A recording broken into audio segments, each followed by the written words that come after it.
Game time is around the corner. The Ottawa Senators getting set to take on the Utah Mammoth. I'm Ross Levitan alongside Brandon Pillar, and it is appropriate that the Sens are getting set to take on the NHL's newest franchise because here at LOSP, we're producing a live stream all game. Our friend Jack Richardson will take you through it, and Pilsy, I am fired up for this. Yeah, this is something fun and new. It was a great idea by Jack to get in the mix like this. And everyone knows, Locked On Senators podcast before games, we've got an episode that's a game day preview. Everybody knows after the game, we've got you covered with the postcast. So we thought, hey, why not get together during the game? And I think this is the perfect time to try this out, Ross, because it's a 9:30 game. Maybe the people you usually watch the Sens game with, your family, your friends, your partner, they're sleeping. They're not staying up with you if they're not the diehards. So you're like, I don't want to watch the game on my own. I want to be able to vent or vibe with other Sens fans. Well, we got you. You know, we're going to be up watching this. Other diehard Sens fans are going to be up watching this. So now we can do it all together, and Jack's going to host this one. And you know that with the unpredictability of pro sports, the moments within this is what's going to make it special. And we've got plenty planned. Pilsy's going to jump on for a bit. I'm going to jump on for a bit. We'll tee up what we're seeing live during the periods. And we might even have an Martian where Martian will be by to get in the mix with the chat, which we know is an explosive combination. Yeah, the chat's going to be buzzing, and Jack's going to be our host throughout the whole game.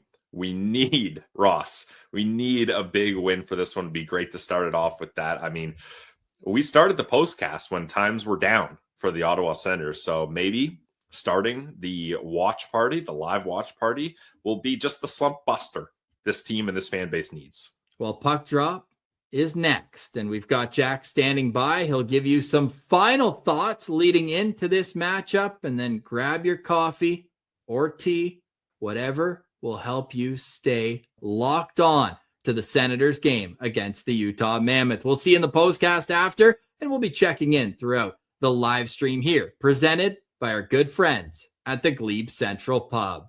I'm Jake Sanderson. I'm Tim Stützle, and you're listening to the Locked On Senators podcast. You're Locked On Senators, your daily podcast on the Ottawa Senators. Part of the Locked On Podcast Network, your team every day. What is going on, Sens fans? Welcome to the first ever Locked On Senators watch party. I am Jack Richardson. I'm your host. They're giving me the keys to this one. We're actually going to let me take the reins here. I'm very pumped. This is a fun idea that we've had been talking about for a few weeks now leading up, and we wanted to get going in the new year. So thank you to everyone tuning in here. This is going to be a long stream. This isn't a show. This isn't an episode. It's not a postcast. We're here for the long haul. I've got the game right here in front of me. I'm going to be watching along, commenting what we see. We'll try and line up. So if everyone's at home watching on their own with people, if they've got me on the side, want to talk and listen what some thoughts that we have on the game, you can do that as well. We'll do our best to line it all up. Just really excited to get this going. Obviously brought to you by the Glebe Central Pub, where the vibes are also free. The vibes are free here tonight, but they're also free at the GCP every single night. They've got Sens shuttles going to and from the CTC. Can't find a better deal. So check out our friends at the GCP. We're really happy, obviously, getting this going. It's kind of a unique little idea, I guess. There aren't many of these, really, if any, going on in the Sens media sphere, let's say. And we think it's an opportunity because obviously on a late game like this, not too many people, it's a late one. Maybe you're not tuning in, but if you are, it might be a little quiet on your phone or something like that. So we're going to do our best to kind of describe what's going on. Obviously the boys mentioned they'll be stopping in for some thoughts here and there. And as always, the postcast will be happening live after every single Sens game, but let's dive right into it. Obviously puck drop's still a few minutes away here in Utah. Just the second time the Sens are going to Utah, which is exciting. I know last year was a great game for the Sens. They beat them again this year in Ottawa. So this is a game, though, that they need to win. They obviously need a win, and they need I'd say a specific type of win. Let's say that they need to have a bit of a dominant defensive game. I don't need to see that many goals, although let's be honest, that'd be great for the first ever watch party here if we have a lot of goals to talk about. But I want to see some defense. I want some saves. I want all of the these shenanigans of the worst goaltending in the NHL to stop. I think we just want to see some saves is exactly what we want to see. Levi Merlanen back at it tonight, it looks like.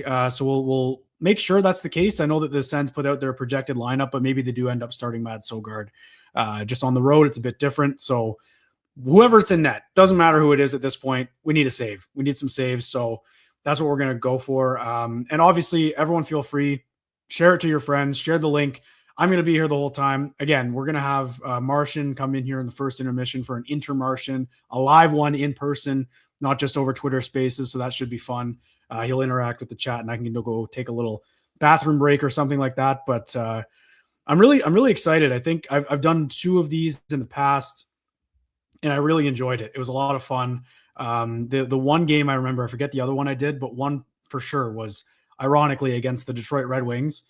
It was the one in Sweden where the Sens went up 4-0, blow the lead. It's 4-4. The sky's falling, and then Timmy bats it out of the air. So I had a great time reacting to that. So obviously, when the game gets going here, I'll let you guys know. I'll let everyone know kind of what I'm seeing. I'm expecting people, obviously, in the chat. I've got a streaming thing, so if people are watching on cable at home, you're probably going to be ahead of me. I'm going to do my best not to spoil things for myself in the chat, but not going to limit people to commenting, obviously, as much as you want. More comments, the better for us here at LOSB. So always engage. Comments are great though for these because it's just me. This is all it's going to be. A lot of yapping for me. So just anything you guys throw in there. If we have thoughts on what's going on in the game and commercial breaks and everything like that. And again, like I mentioned, I'll be bringing in Pilsy and Ross and Martian just throughout the game. But there's actually a lot to talk about with the Sens. Funny enough, I know I mentioned it's a little bit different with them being on the road, but with the lines seem to have changed. A bit of a blender in the top 6. You got Dylan Cousins on the wing. It looks like it's going to be Stützle, Cousins, and Batherson on the first line. And then Pinto, Tkachuk, and Zetterlund, which is a line I have a lot of faith. Like I think I like that second line a lot. Curious to see what Batherson, Cousins, and Stützle can do. I know that they were together for a bit when Tkachuk was out, but that was sort of a desperation. We need, a goal here. I remember they played together in that Islanders game, I think, but from what I remember, they weren't the best defensively. So I'm curious how long that lasts. We've seen Travis Green put lines together and then just completely blow them up in a period if they're not going well. And to be honest, you can't fault them for some of those. So I'm curious to see that. I mean, obviously this is a product too of Ridley Greg and Stephen Halliday playing so well. I think that those are solid third center, fourth center. So you obviously keep that line of Amadio, Greg, and Giroux, who were very good when Pinto was out. And I think that when Pinto came back, they struggled a little bit. So this is kind of finding some home for Shane Pinto in an elevated role, and I don't hate that at all. I'm very curious, though, to see Dylan Cousins on the wing up with Stützle. I'm sure they'll be subbing in and out for faceoffs and everything like that. But for all intents and purposes, I'd imagine Timmy's going to be playing up the middle. And then Halliday. Halliday has been fantastic. So obviously you got to keep him, I think, right where he is in the fourth line. I know Lars Eller is close, but it seemed, and again, we're going off of Jackson Starr with the Senators on the road, the media with the team. He's tweeting out, and I believe he alluded to Travis Green saying Eller might even be ready now, but didn't get in the lineup. I don't know if that was the case. I didn't actually catch the video or anything like that, but Eller's close. So we'll see what Halliday can bring. He definitely had some pep in his step and maybe knowing Eller's close in the last game, and he was awesome. He was awesome. A Stephen Halliday first career goal will go a long way tonight.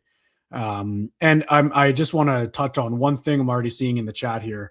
We're not focusing on Colorado. That's tomorrow. That's 24 hours from now. The Senators especially cannot focus on the Colorado Avalanche because they need to take care of business now. You cannot lose tonight's game, putting that much more pressure on tomorrow. Tomorrow is a whole other story, like I mentioned. So let's get the 2 points tonight. Let's just focus on that in and out. I know that the penalty kill, obviously, huge topic of discussion this season. On the road, it's been terrible, but the Sens on the road in general, I feel like have actually played better than they have at the CTC. Complete flip from last season. So I'm kind of expecting a good performance tonight. I think there's a different comfort with this team on the road here to kick off the second half of the season.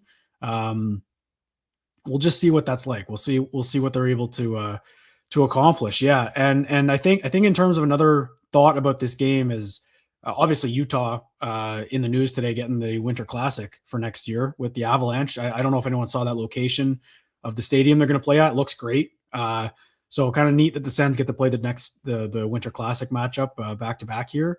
It's not really a thought that matters at all. I think it's just an interesting thing maybe to talk about. But the Mammoth, the Utah Mammoth, don't have Logan Cooley. Huge loss, right? He's been out for a bit after that scary injury that he had a month ago almost now. And that's a huge hole for them, right? That's their 1C. That's their guy who's been driving the bus this year.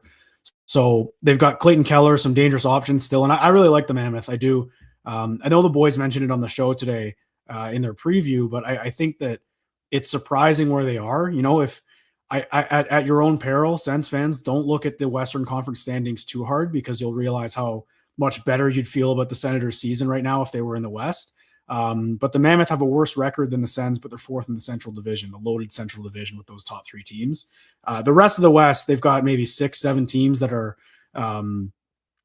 elite and can win the cup, and no one would bat an eye, but the rest is just ridiculous. And the Mammoth are part of that. The Mammoth are part of a bit of a weaker Western Conference on the back half. So it's a game the Sens have to take advantage of, because those Eastern Conference games, man, I know people will say it all the time and every day. Never seen standings like this. Never seen such a tight conference in such a tight, day by day, games going to overtime, just wins getting picked up left, right, and center. So it's put more emphasis on games that you feel like you should win. And I don't actually think the Sens are favored over on FanDuel, but I think they're close. But this is a game I feel like they should win. This would not feel like a good loss if they lose this one tonight. It's a very quick road trip. And like we mentioned, tomorrow is a bit of I don't want to use the SL term. I won't, even though we're all thinking it. But let's just focus on the Utah Mammoth tonight, and then we'll be on to Colorado tomorrow. However, if things go south in this game tonight during this watch party, there's a chance I mention Colorado tomorrow, just in the heat of the moment. That's what the beauty of this live stream is going to be: heat of the moment, reactions. I'm pumped up because I'm like all of you here, sitting on my couch, usually just watching the game, making comments left, right, and center to my girlfriend who doesn't know what I'm talking about. I think it'll be fun to kind of share that with everyone as we go here. And hopefully, obviously, it's a good game, especially when you're up this late like this. This is the one that you want to be kind of a good and entertaining one, I think. And they've had some good ones. They had the San Jose one was a late night one this year. And that was really back and forth, great action. That's one I can remember. All right, so I'm getting going here, and I've got it on my right here, and obviously I should have explained this too. We're not able to show it on the stream itself, and that's just not going to happen just with the rights and everything like that. So I'll do my best. I'm not going to do play-by-play, but I will be describing plays that happen and what I think of them, and just kind of giving an idea of where I am. We're not going to have a timer for what the time is in the period. It's just too much for me to kind of deal with, but I will say we are going to add, and here comes producer Jack taking control here. We're going to show that. So that's going to be our little score bug, and I'll edit it every time there's a goal. But we're going to keep it like that for the game. So this is going to be how I'm looking. I'm looking like this, and I'll obviously keep an eye on the chat when I can. But I will try not to spoil it for myself. I've had that in the past where I've completely just spoiled a game or goals that happen. I look at the chat. It's hard. So, but again, like I said, feel free. Just let it go. Let it fly if you'd like. And we're fired up. This is exciting. And this isn't something that we're probably going to do every game. Obviously, like there's a lot of games, there's half a season left here. But if it's something you guys like and something we're into, and the vibes are good in this, and the boys keep giving me the keys, then we'll keep it going. Cause I think it's fun. It's a fun way to watch Sens games. Kind of like just even personally, like I live in a city that I don't know many people here in general. So it's kind of difficult to watch Sens games with people if you want. So this is a good way to do it. This is a good way to kind of connect. It started for me when I was in university too, in London, Ontario. Not many Sens fans in those parts. And I think it's just a nice way to kind of get the community together, especially on these late games, like we said. So I'm going to do my best not to go mute. I'd say is what I'm gonna say. But it's kind of hard to describe how it's going to be until the game's on, if that makes sense. Just showing Levy Marilinen's highlights right now. TSN is from Detroit's game, which was short, brief appearance, 20-minute appearance for him. Other thing too, I don't have game sound, so I don't have any game sound, so I won't hear the broadcast or anything like that. But you don't need to all the time. It's Matt Cullen and Jamie McLennan. Love those guys on the call for the Sens. It looks like they're low. It looks like they're really low in the building for Utah. That's interesting for broadcasters. Usually I think they're way up top, something like that. Yeah, we'll see. They're talking about Timmy's 13 game heater right now, I believe. I'm going to talk about Stützle a lot if he's having a good game. Just a hand up here, like most of us. I think he's been out of this world this season. He's been so good. And quite frankly, I dove into his numbers a little bit, writing an article for the Hockey News, which is where you guys can see some of my work. Just a shameless little plug here for myself. I started writing for the Hockey News. Going to try and do as many articles as I can, just pumping them out.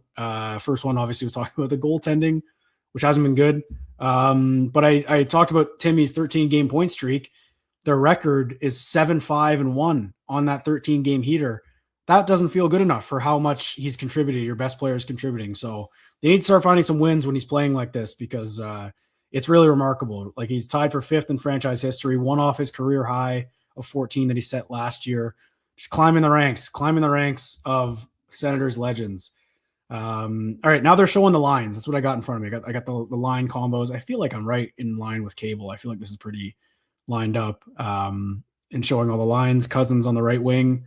Obviously, I really like Pinto, Tkachuk, and Zetterlund a lot. And I think I'm excited about that mainly for Shane Pinto.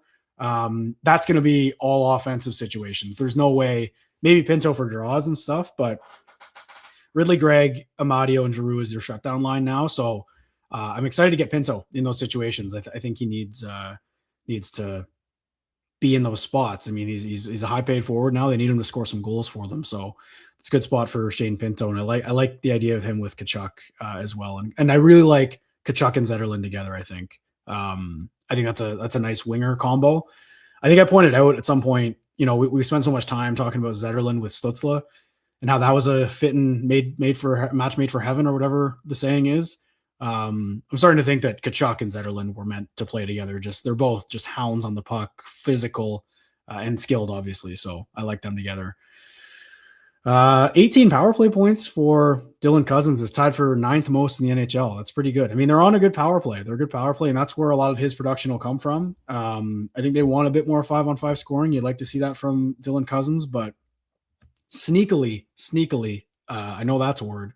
The Ottawa Senators, last I checked a couple days ago, are 8th in the NHL in 5-on-5 goals. They were 31st last season. So massive improvement in the first half compared to last year, in an area that I had circled as the biggest question mark coming in. And obviously play from Stützle and Batherson has really helped that, I think. But up and down the lineup, it's been good enough at 5-on-5. The addition of Jordan Spence, Chabot's been fantastic when he's been in the lineup. So that's improved. It's really just been the goaltending, and it kind of sucks being that is the reason that they haven't had as much success this season as we'd like. But we do need to keep in mind, and I think I'm guilty of it too. This team, I believe, is 2 wins better than they were at this point last year, or like maybe they had 2 more regulation losses. I don't know where maybe they're just overtime losses now. And then obviously think about what happened last year. They made the playoffs. They made a push in March, and that's still a possibility right now. I think it's just a little frustrating, the reasons they've lost, because they've played some good hockey. They really have. And I think after a game like that against Detroit, you're looking for more of the same from the whole team. So we'll hope that's the case. They got the FanDuel 5. That's obviously also a sponsor of the Locked On Senators podcast. Most likely anytime goal scorers. They got Dylan Guenther. I forgot about Guenther, talking about the Mammoth, and Peterka and Schmaltz, the Sens killer. This is a good team. This is a big game. All of a sudden, I just forgot about all their forwards. That's a stacked lineup.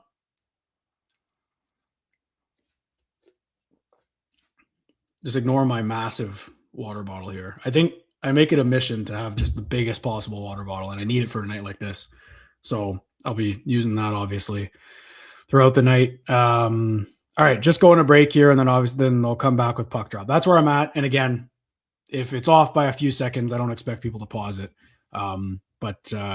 Yeah, happy. We got about 100 people here in the chat with us. That's great. We'll just stay steady around there. Maybe it'll go up and down throughout the show. And again, I want to mention, I believe I'm going to bring one of the boys in the first commercial break. Just get their thoughts on how the game's starting on this watch party, first ever watch party. Mainly to give my voice a break.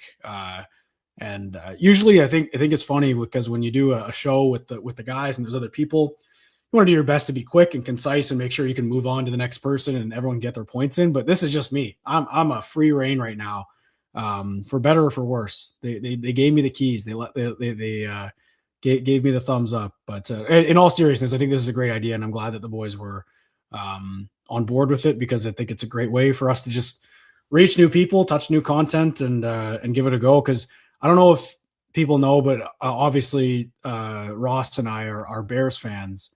And Chicago Bears, and it's been a great season for the Bears. And all the content, watching the way NFL teams are covered, the content they pump out. I think there's 17 different live streams during games for Bears games. Different in football because it's once a week and not as much, but I think it's just a great idea. I think it's a great idea. So you see Ross there, I can maybe throw that up too.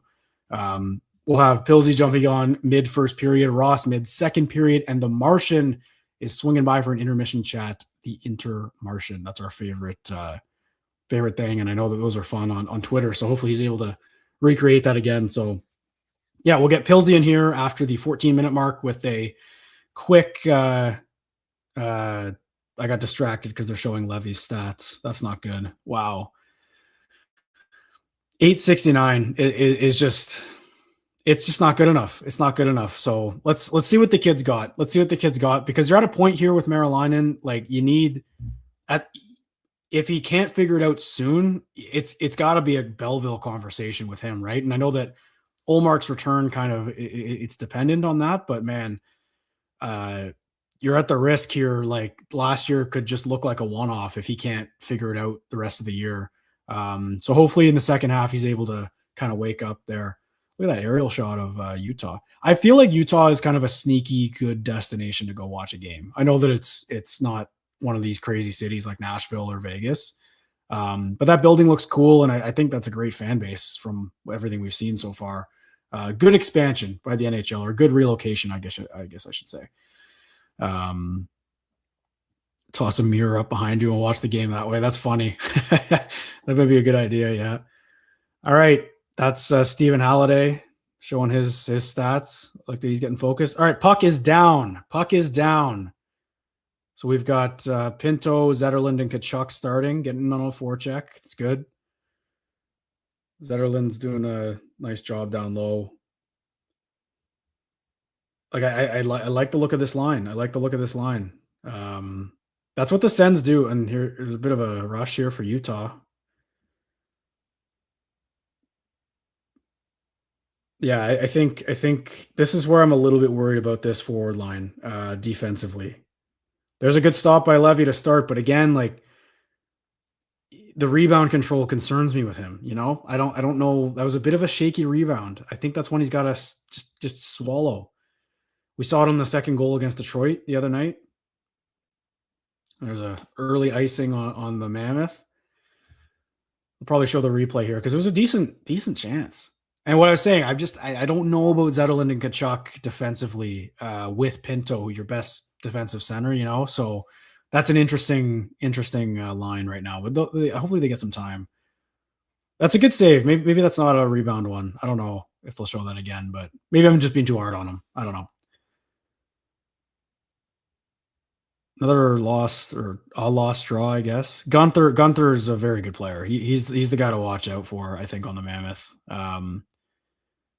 And if you're the Mammoth, you're obviously watching out for Tim Stützle because he's on the ice now, and I don't think he's ever played better than he is right now. Oh, there's a giveaway. Shabbat has it. Let it fly. Oh, that's a post? No game sound over here, so I don't quite know. Shabbat again. Another nice try. Wow. There's Jensen in the forecheck. Look at that forecheck from Cousins. This is a good shift. Good start by this line. Two pretty good opportunity. I don't know if they even got a shot on goal on those, but I think shots on goal this season in particular has been really, really stingy. Like they're stingy with with what they count as shots and everything like that. So we'll just have to see. I don't think they gave the Sens a shot there, but there was two pretty good chances for Chabot back to back. Now we're getting that third line out there. Oh, Mammoth are kind of circling right now. All right. Got it deep. Got it out. Yeah, I'm not going to give my go at play-by-play. I'm going to do my best to kind of describe what's happening as it happens, but looked like Zub just deflected a shot out of play. Okay. Let's see some of these replays of Chabot here, maybe. What are the key parts of the game for the Sens? What do they have? Eliminate second chances. I like that one. That's good. I know Noodles is a bit of a, obviously a goalie hugger because he was a goalie. I'm curious because the discussion around the goaltending in Ottawa has never been more volatile than it is today and over the past few days. So I'm just curious if what Noodles was saying pregame, and I feel like that key part to the game is a little bit goalie friendly, if I'm being honest. But it is true though; they do need to do a better job of eliminating those.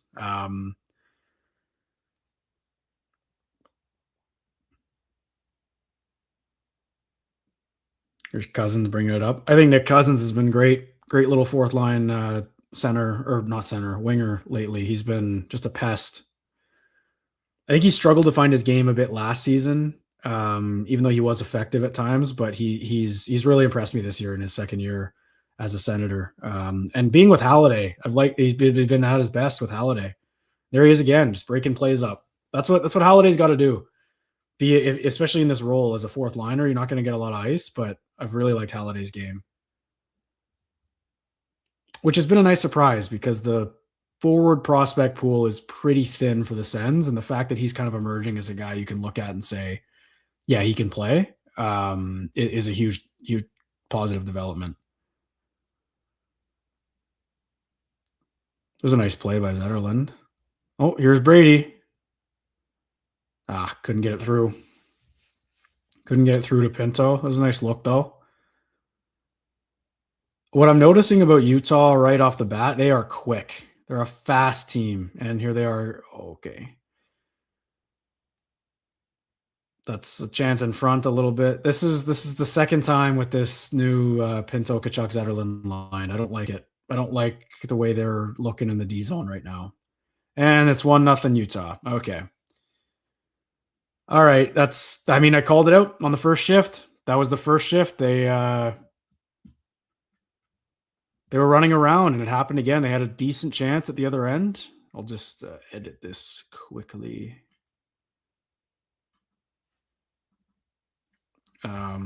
That's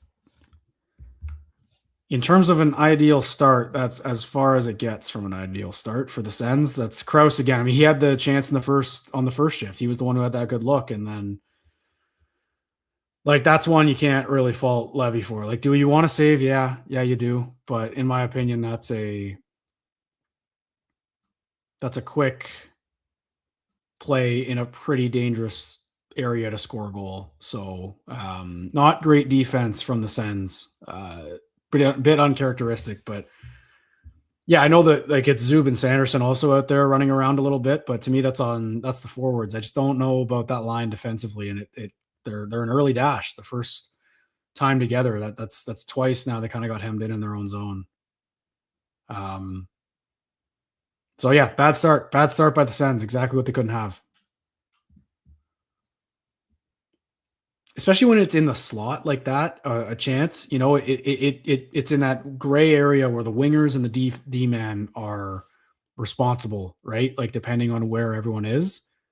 It's a nice play by Keller. He beats Pinto out front. That's kind of all it was.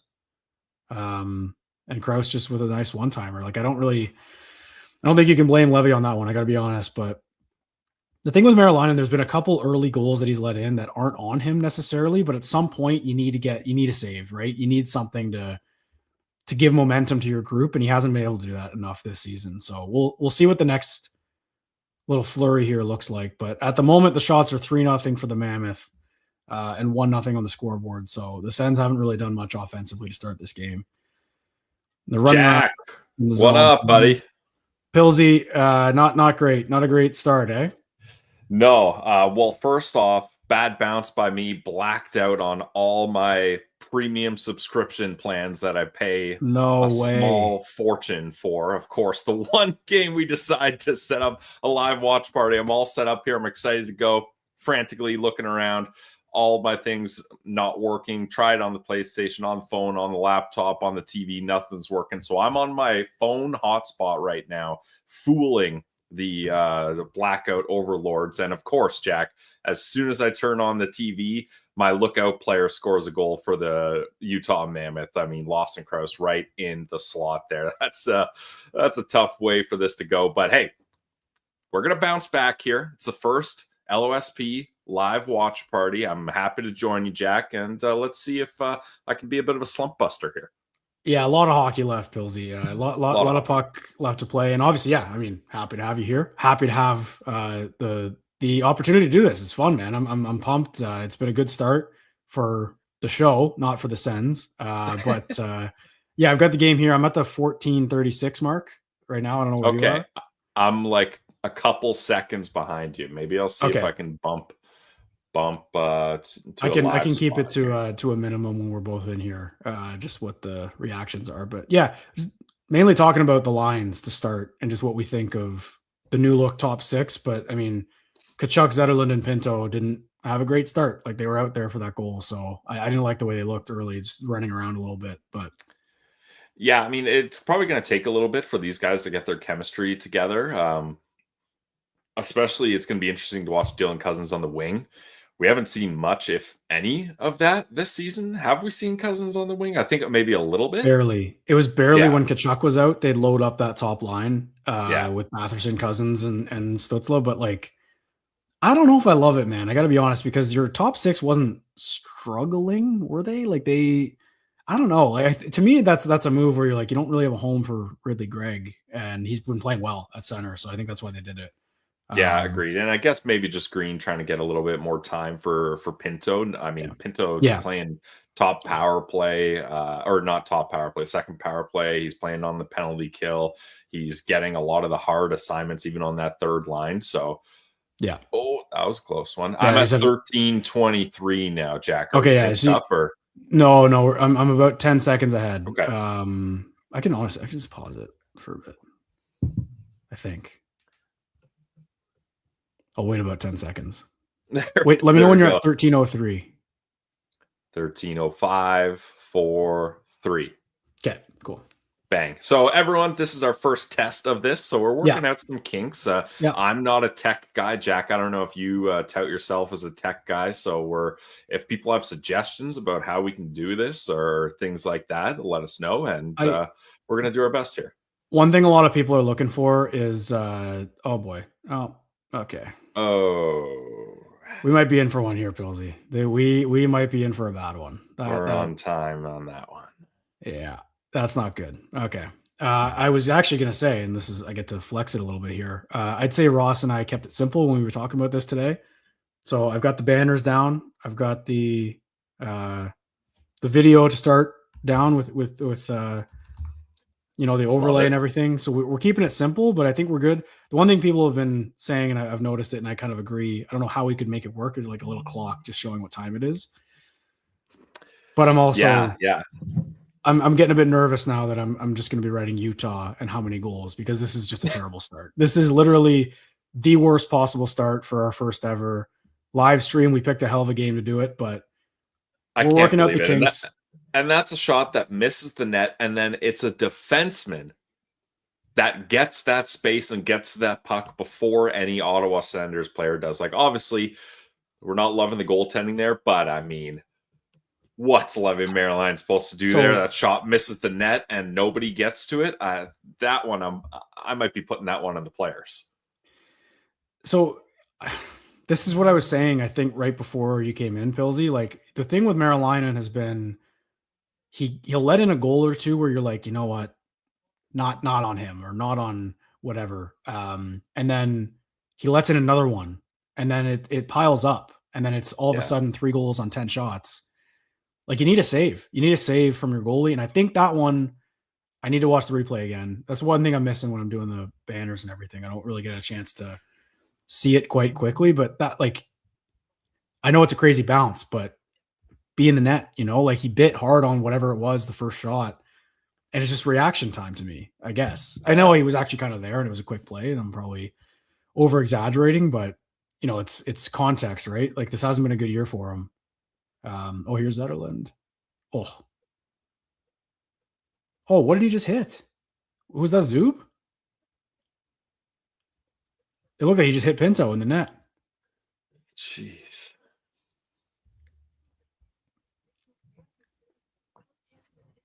Yeah, like I mean, just worst possible start. And this was supposed to be a bounce back for Levy's confidence. Like, I know, man, this is just an absolute shot to him. I think this hits Pinto. Let's see. This is a good rush here from this line, at least. Yeah, he hit Pinto. Oh no! That would have counted too. That definitely would have counted because they pushed. Maybe not. I don't know. I hate that would have counted. Yeah. You think he tripped him in? Yeah. If you want to see how the Sens season is going or how this night is going, just play that clip. That's all you need to play. That's a perfect clip right there. Can we play? Opportunity to score. Can Pinto put the pads on? You think? Pinto should put the pads on? That was a great save. Better save than Levy Merlin's made so far. Oh my god. Oh man. What are they looking at? If it went in? I don't have sound. Sick if it hit Pinto and he was in the net. Oh no way. Hockey gods. We need this so bad. Let's see here. Let's see. Go. Look at he definitely gets pushed in.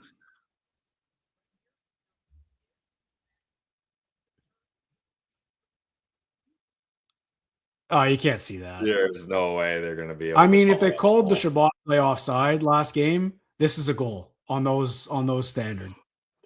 You can see it a little bit on the left side. I don't know if that's his pants or whatever. That like the black of the sweater a little bit. Yeah. Oh, maybe. This would be the craziest goal. Oh my god, I've ever seen. This would be. Guys in the chat, what do we think? Goal? No goal. No goal. Damn, I guess everyone's probably ahead of us. One thing feels, so there are people in the chat ahead of us just on cable or whatever. I'm doing my best to not look. We can't look. That's fair. But obviously, people, if you're watching it, then go right ahead. And Jack, we're down 2-0 already. I don't think spoilers are gonna affect us other than sadness. What's my favorite part though is this little score bug we've got. Like, our reactions with that on there the whole time are gonna be so funny. Like, it's 4-0 and we're sitting here reacting to a goal or something. I don't know. It'll be good. I think it's knowing it's win or lose. It'll be a good time because we watch games if they lose, we watch games if they win. We're all here the next day anyway. So I think no matter what happens, obviously it's a long season, but with what's happening right, see, like, it's a play like that where, to me, I feel like Levy's just like a little slower on those this season. Yeah. The tracking and getting back into position. I haven't liked that as much. Like, he felt a lot more composed last season, but all of a sudden, sorry, go ahead. I remember last year, Jack, every Levy start, you're like, we have a chance to win this game. Like, there's no reason why we can't win this game. And he just, whether it was the bad preseason mixed with the bad start, and maybe you get doubts creeped into you as a young goalie, being like, oh man, am I out of my element here? And he hasn't been able to capture that magic again. I don't know, but this is a bad spot for the Sens to be in. Especially, I thought it was the right move, Jack, to start Levy tonight. Not to be down on the Utah Mammoth. We talked about on today's episode. They're a good team with a good mix of depth. But if you're looking at this game or Colorado, you're hoping that you get a better chance to boost the goalie's confidence with this one. And so far, this is not going well. Like, do you think Travis Green keeps him in all game no matter what? I mean, it's sad we're already talking about this. Especially like, you're playing tomorrow. You can't pull him. Yeah. Like, it's got to be real bad. I think the only situation where they would pull him is if the Sens tie this and then he lets in another bad one or something. Holiday. Okay. Oh, that looked like it was off the pipe. Little note about Halliday. He switched his stick. I don't know if he's still using it, but he's using an Austin Matthews stick is what I saw that. It says some, Poppy on it or something. Yeah, some people figured that out, and we asked him about it, and he was like, hey, I was in Toronto. I wanted to give it a shot. And he's like, I can't score this season. I mean, he's only got one goal all season in the AHL and NHL, right? So, like, he's got, I think, 19 points, 1 goal and 18 assists in, I forget how many Belleville games, but, like, he's a disher, but you'd like to bury on a couple of chances, especially when you're in the show, especially when you're playing top line, top power play in Belleville. He's on the power play second unit in Ottawa. He's had a lot of really nice offensive chances, even though he's on the fourth line with Nick Cousins and David Perron. Like I'm pretty sure Travis Green mentioned today, he wanted to keep that fourth line together, and I don't blame him. They've been looking good. So, it'd be a great time for a Halliday first NHL goal, eh? It would. And he's been close, man. He's been really close. I've loved his game. I think most Sens fans have been pretty impressed with the way he's played, especially lately. But one thing that people should know is like when you're a player and you can't score, even if you're getting those chances, it's so frustrating. So like him switching the stick, like I don't know, people might think that's just a bit of like it doesn't matter that much, but he's thinking like, if this makes me score a goal, I'm using this stick for the rest of my career. Like that's how players will think about stuff like that. Because if you're in a slump, it's so hard to mentally like just get out of it. Even if you're playing well, I think it's worse sometimes if you're getting those chances and they don't go in. Because he's had some looks too here in the NHL. Like last game, he had a couple right in front of the net. Pilsy, I gotta be honest, I don't like how cheerful I am given the score, but I'm just excited to be doing this stream. But this is a brutal start again. This is awful. I can't. Well, actually, Jack, I was thinking when they scored that second goal, this might be on us. As a group, we should have thought, hey, maybe Pilsy and Jack shouldn't be the two that start this live cast off based on our post cast results and record. Oh, man. We might have did this to ourselves, and for that we apologize, guys. Oh my god. Well, I'll be out of here and Ross will come in and Martian will come in, so my mush energy will be gone. Of course I get hit with the blackouts, I turn it on gold, then it's 2-0. Like, oh man, this is just my luck. I'm sorry, everyone. Look, man, I'm having fun though. It's a good time. It's a good time here.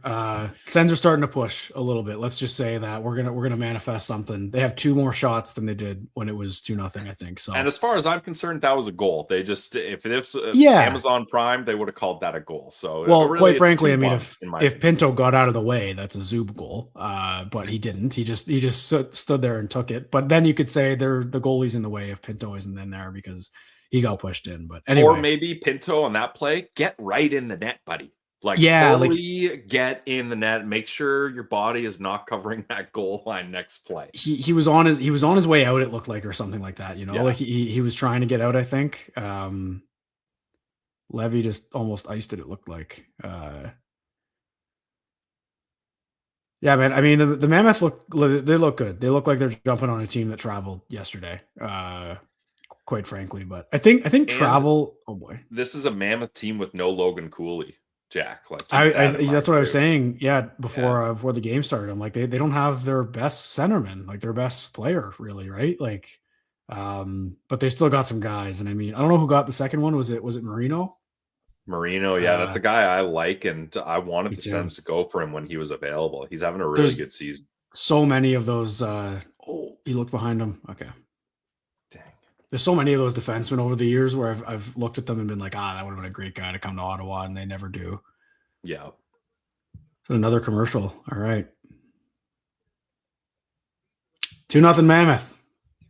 Early in this one. Mammoth early here. Unfortunately, we have now heard. Well, I guess you haven't, Jack. You got the volume off, but we've now heard the Mammoth goal horn and Mammoth goal song. What do you think of them? What do you think of them? I didn't fully hear it, to be honest. I got my noise canceling headphones on and can only slightly hear the game end, and I'm focused more on this. But sad. I would have liked to keep that going. That was a fun bit we had. We hadn't heard that yet, but it was good. And obviously, this is the 4th time that the Senators have played the Utah Mammoth, and 2 times at the Canadian Tire Center. They're 3-0 against them, so we don't know what this has in store. This is still a hockey game. We still got a lot of hockey left, but they need to clean up the defensive zone because I think that You're right. Maryland probably didn't have a chance on both of those. I'm being a little bit more pessimistic. So Pinto and Kachuk, though, early -2, both of them. I guess they were also out there for that second one. So not great from that line. Not a great start from that line. Not what you want to see. Yeah, and I'm watching that second goal on the Edge goal visualizer. I like to look at that on NHL once in a while. Like, and is that the one with the dots kind of like? yeah, Oh, because you cool. can Yeah, see yeah. where every player is, right? So it's kind of cool Yeah. to see. And I mean, I guess that's Brady's guy, but Marino just does a good job of reading that play and buzzing towards the net. Like Brady doesn't really, he probably sees him and then is like, oh man, by the time he realizes it's happening, Marino's already by him and he's got that goal. So I guess, I mean, I don't want to hat tip the Mammoth on that one, but that is a good play. It is, yeah.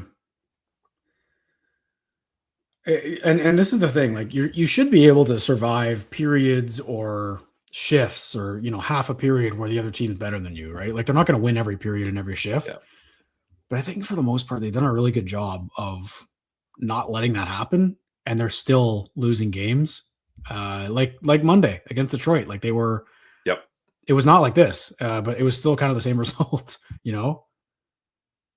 Yeah, and I mean that's one thing you can look at. Hopefully, is the Detroit game. They're down 3-0, and obviously they don't get the win there, but they're able to still stay in that fight and make a game of it. It was close near the end, so you hope that even though there's a nice shot from Shabby, I think. Yeah, you hope that even though this game's not going their way to start, that they can still find a way to dig deep and make a push here, because they're a good team, Utah, but you got to be able to contend with them. And 2 goals, like, sure, it's deflating, but it's not the end of the world here. There's lots of hockey left, so we got to get more shots on net and keep things going here. I've liked their game in the last couple minutes, so it seems like they've been pressing. Was just gonna say, yeah, after the second goal, they kind of woke up a little bit, which is good. And I gotta be honest, like you can tell sometimes when they start games, they don't look good. Oh my God, yeah. Timmy, what a move.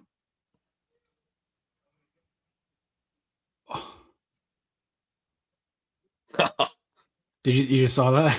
Oh yeah. Oh, that's one where what we needed there, Sandy. Because I was gonna do the thing like, what time are you at? Because I think I'm a bit ahead of you again somehow. Yeah, I mean, I'm on my phone internet here, so we're probably up and down with the speed. So my bad, guys. I'm at 7:10, and they're about to drop the puck. We'll just keep it. It's gonna be like that. But I held in my reaction. Yeah, I'm at 7:10 too. Yeah. Okay. So we're within a couple seconds here. Yeah, damn, what a shot by Sandy. Oh, that was a great play. He's done that a couple times. Like that's a spot he likes to pick, but he's hit the crossbar there instead of going bar in. Like he's due for a couple goals, because those are great shots from a defenseman. Definitely. Yeah. You know what, Jack? I'm feeling this game's going to turn around. We've had two really good chances there, Pinto in the net and then ringing one off the crossbar. Like, this could be a tie game. The boys are going to figure this one out. I'm confident. Let's go. I think what's comforting is knowing those 2 goals are very uncharacteristic for this team to give up, I'd say, right? Like where they look disorganized in their own end on non-rush plays. They don't really get scored on like that a lot. So I think when they happen, you're like, eventually this will sort itself out. We'll see the rest of the game, but they've definitely woken up here. They're really not getting credit for a lot of shots on goal, though, which is kind of, I mentioned it a bit earlier, but like they definitely have more than, I guess, one hit Pinto. That's not a shot on goal. Well, is it a shot on goal? I mean, it kind of is, but I guess if you can't count a save, then it's the goalie. Yeah, the goalie has to save it. It has to be going in the net too, for it to be a. Yeah, but anyway, I mean, I feel for Levy. I think we were talking about this the other night, but like at some point, if he doesn't turn it around stats wise, like I think you gotta think about Belleville for him, because he's young and you're obviously not moving him. You're not doing anything crazy like that, given what he showed you last year. But I mean, you kind of have to think about that long term. Like, you still have half a season here. You can get some good reps in Belleville, I feel like. No? Yeah, and Belleville could use him too, right? Like, that's a team that's barely hanging on here, and they've had a tough season. So if he has to go down there and kind of be a savior, maybe that boosts his confidence. He steals some wins and things like that. But the problem is, Jack, at this point, you can't really do that. Like, you're not going to go a Shepherd-Sogard duo in the NHL otherwise. Oh my God, what a disaster. So No. Yeah, obviously all of that is contingent on the status of Linus Ullmark, and we know that's indefinite, which makes it difficult as a team to deal with it, obviously. But we also talked, like, I think they should still look at bringing a guy in no matter what, and that would at least allow Levy to have a little bit of time. But maybe it's Sogard, even maybe just Sogard plays well enough, and you're like, because listen, if Sogard comes in here and he's good, you got to send Levy down after. I think you keep Sogard up and send Levy home, or not home, but back to Belleville. No, I think maybe, yeah. And I mean, look, Mad's coming off a shutout a couple games ago in Belleville. He just got named to the Denmark Olympic team, so maybe he's got a bit of a boost, a bit of a pep in his step. He's been healthier than usual this season. So, look, I would love nothing more than for Mads to figure it out and be a competent stopgap here. I don't think he's ready to fully take that next step where he's the guy or even the NHL backup. I think he needs more reps than anything. But if he can be, if you can catch lightning in a bottle for a couple games while we figure out the Linus Ullmark thing and give Levy a break, that's what this team needs. And Steve Stais doubled down on his press conference, and he likes this goalie's depth. So that Matt Sogard, your fourth goalie that you're throwing in here, technically that's included in your depth. So I really hope that he can be a guy for a couple games. Respectfully, I think to Hunter Shepard, when now in the context of seeing what we saw, and again, he didn't play poorly, he just didn't inspire confidence, and is clearly not a NHL, guy who could step in here and make this a playoff team. So when Steo says goalie depth, he's talking about Sogard because there's no one else coming. So It's him. I saw him play a game in Laval against the B-Sens late in November. And here's a bit of a chance. No, never mind. And he looked awesome, Pillsy. I really did. Like, again, you mentioned Belleville just being a bit of a train wreck this season, and which is a whole other storyline that's really unfortunate given where the franchise is at. But I think he looked great. Like he had a terrible save percentage at the end of the night, but they were just getting peppered by the Rocket that night. So and he kept it a game until the third period and got them to overtime. So I think he is more than capable, and I think health has been his biggest thing. Like, we got to remember, This is a goalie who was drafted in the second round in 2019, mid rebuild, big pick that Dorion has not. They traded up to get him too. Traded up to get him. Well, yeah. I don't know if that's a ringing endorsement for a good pick for that era. Of but it means like they wanted him. They saw something there. They saw something there. Exactly. Like he's what, 6'7". He's 25 years old. He's been hurt a lot, but this is a guy who was the NHL Rookie of the Month in February 3 years ago, I think, in 2023. So like there's something there with Matt Sogard. So we'll see that tomorrow. But obviously we'll focus on the Utah game. You're right though, Pills. They've really started to push here after that second Utah goal, which is great. It's good to see. They're showing the offensive zone time, and the Sens are up there over 4 minutes. So they are making a push here, and you love to see that. Another close chance there. I feel like offensively, and they're obviously doing a good job of it so far. Their goal scoring has been good this season. They have to grind for every goal. It feels like they've got to really work hard every time they want to score. And it's just a taxing way to play hockey. And especially when you're not getting saves, Jack. Like when you feel like you have to work so hard to get a goal, and then in just a quick instant, it goes back and it bites you. So that's a tough way to play. So this is kind of a good situation here. We got 3 minutes left in the first period. The Sens have clearly been the better team after Utah's second goal. Yeah. This is where you need Levy, right? You need Levy to keep this a 2-0 hockey game until the Sens are able. Like, you just can't let in the next one or another one for that matter. But that's what you got to watch with Levy, and that's what I've had an issue with him this season.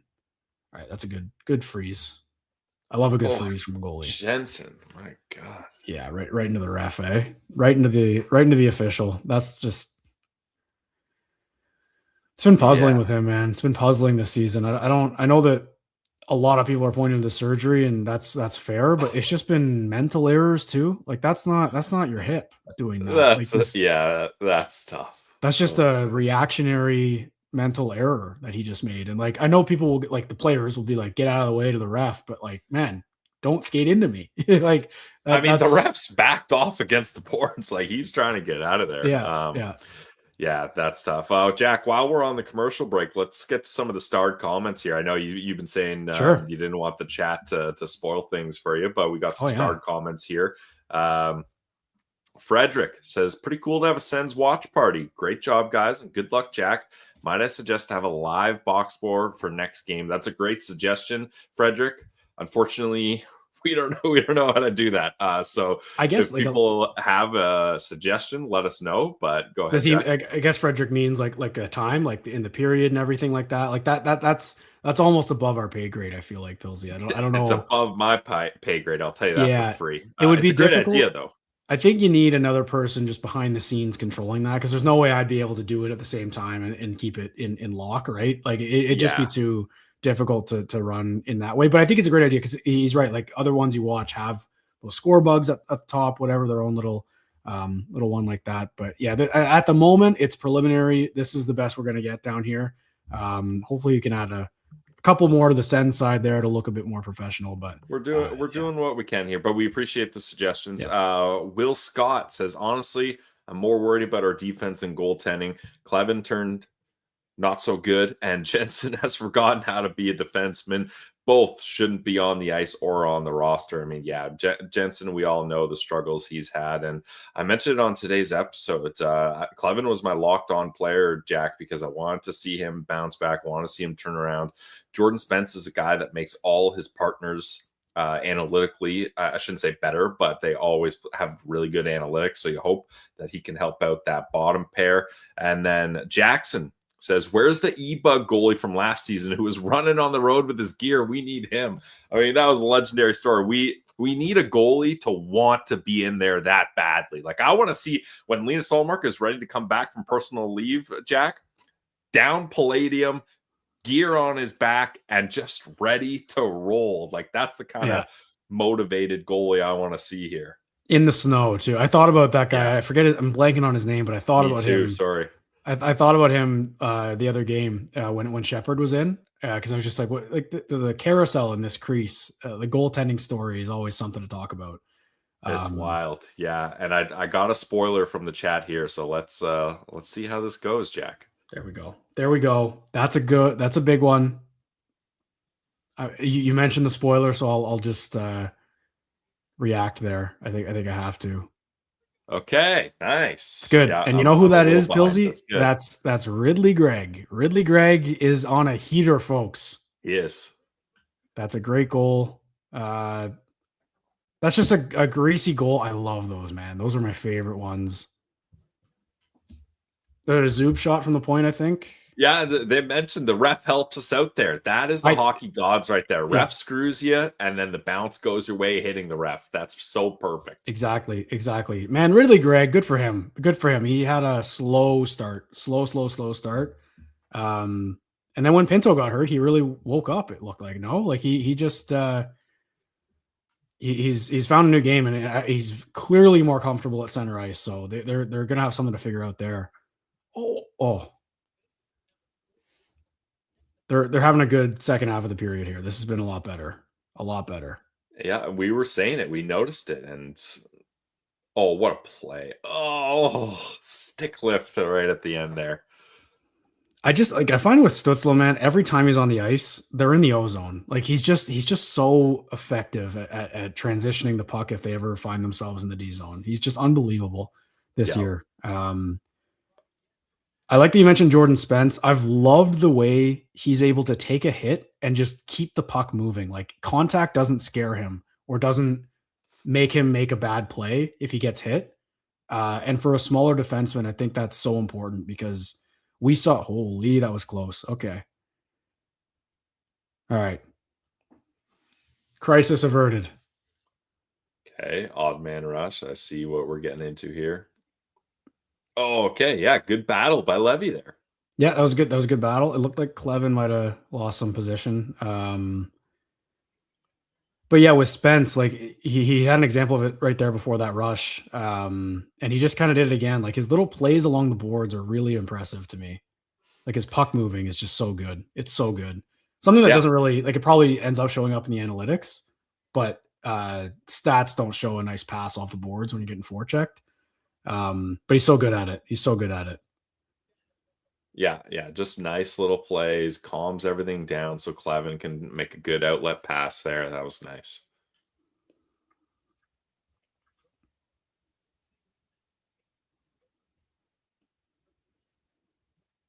There's some random guys on the Mammoth that I just completely forgot were in the NHL. I love when they play the Western teams, and there's guys I just completely forgot about. I think that guy who just shot it was Kerfoot. Remember Kerfoot when he played for the Leafs? Yeah, he's on the fourth line with the Mammoth. Yeah, like just a guy who's been around and you just forget about. Ends up carving out a 15-year NHL career and just finds a way. That was a really close chance in front of the Sens net. Whew, Clevin with the reverse hit there. See, that's what we need to see from Tyler Clevin. That's his game. Exactly. And actually, just to go back on one of those comments, just talking the starred comments talking about Clevin and Jensen. I think Clevin, he's just so young still that I'm not obviously giving up on him. He hasn't been that bad this year. He's just had some blunders. And they've been costly ones. I think that really. Yeah. And he really struggled when Shabbat was out. So it didn't help that he was playing a lot more. I will say that I wouldn't hate if they went out at the deadline, the Sens improve and they're in a playoff push or like similar to they were last season in terms of positioning. I wouldn't hate if they went out and got another left-handed defenseman and maybe bumped him down just to shore up the blue line completely for the playoffs. But that's where it's tough, Jack, because then you start stunting his development if he's not playing, right? And then you don't send him down. I believe he probably needs waivers. I'm not a CBA guy, but it puts you in a tough spot there. But I do agree. Like if you could add some left shot depth, obviously we've seen that this team needs it when Shabbat was out. I'll say, and that's the end of the first there. So I'm going to change this banner quickly. We're going to edit that, and we'll have the Intermission coming up here soon.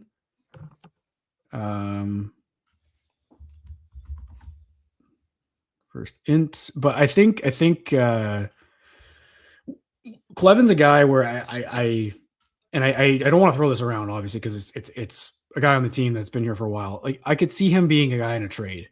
You know, like he's got some value to him. I could see him being in a piece that the Sens look at and say they can upgrade if they get another depth defenseman and then maybe use Clevin as kind of a value piece to add somewhere else on the roster. If you're trying to do that, just like I'm thinking about what the team's going to do. The Norris trade came out of nowhere, right? Like that kind of thing was a huge shakeup. They go get Zetterlund out of nowhere too. Like Staios has got something cooking. I just wouldn't be surprised if Clevin's a guy that they're like, you know what? We'll use you as a value piece, upgrade the roster in other places, and then shore up the defensive depth with someone else. Yeah, it'd be interesting. I still don't know if I like it. Yeah, I believe in Clevin. I think he's a good kid, and he's developing the right way in my mind. He's still so young, and like I think a lot of the bad moments, unfortunately, goals were happening on his bad moments, so it looks worse.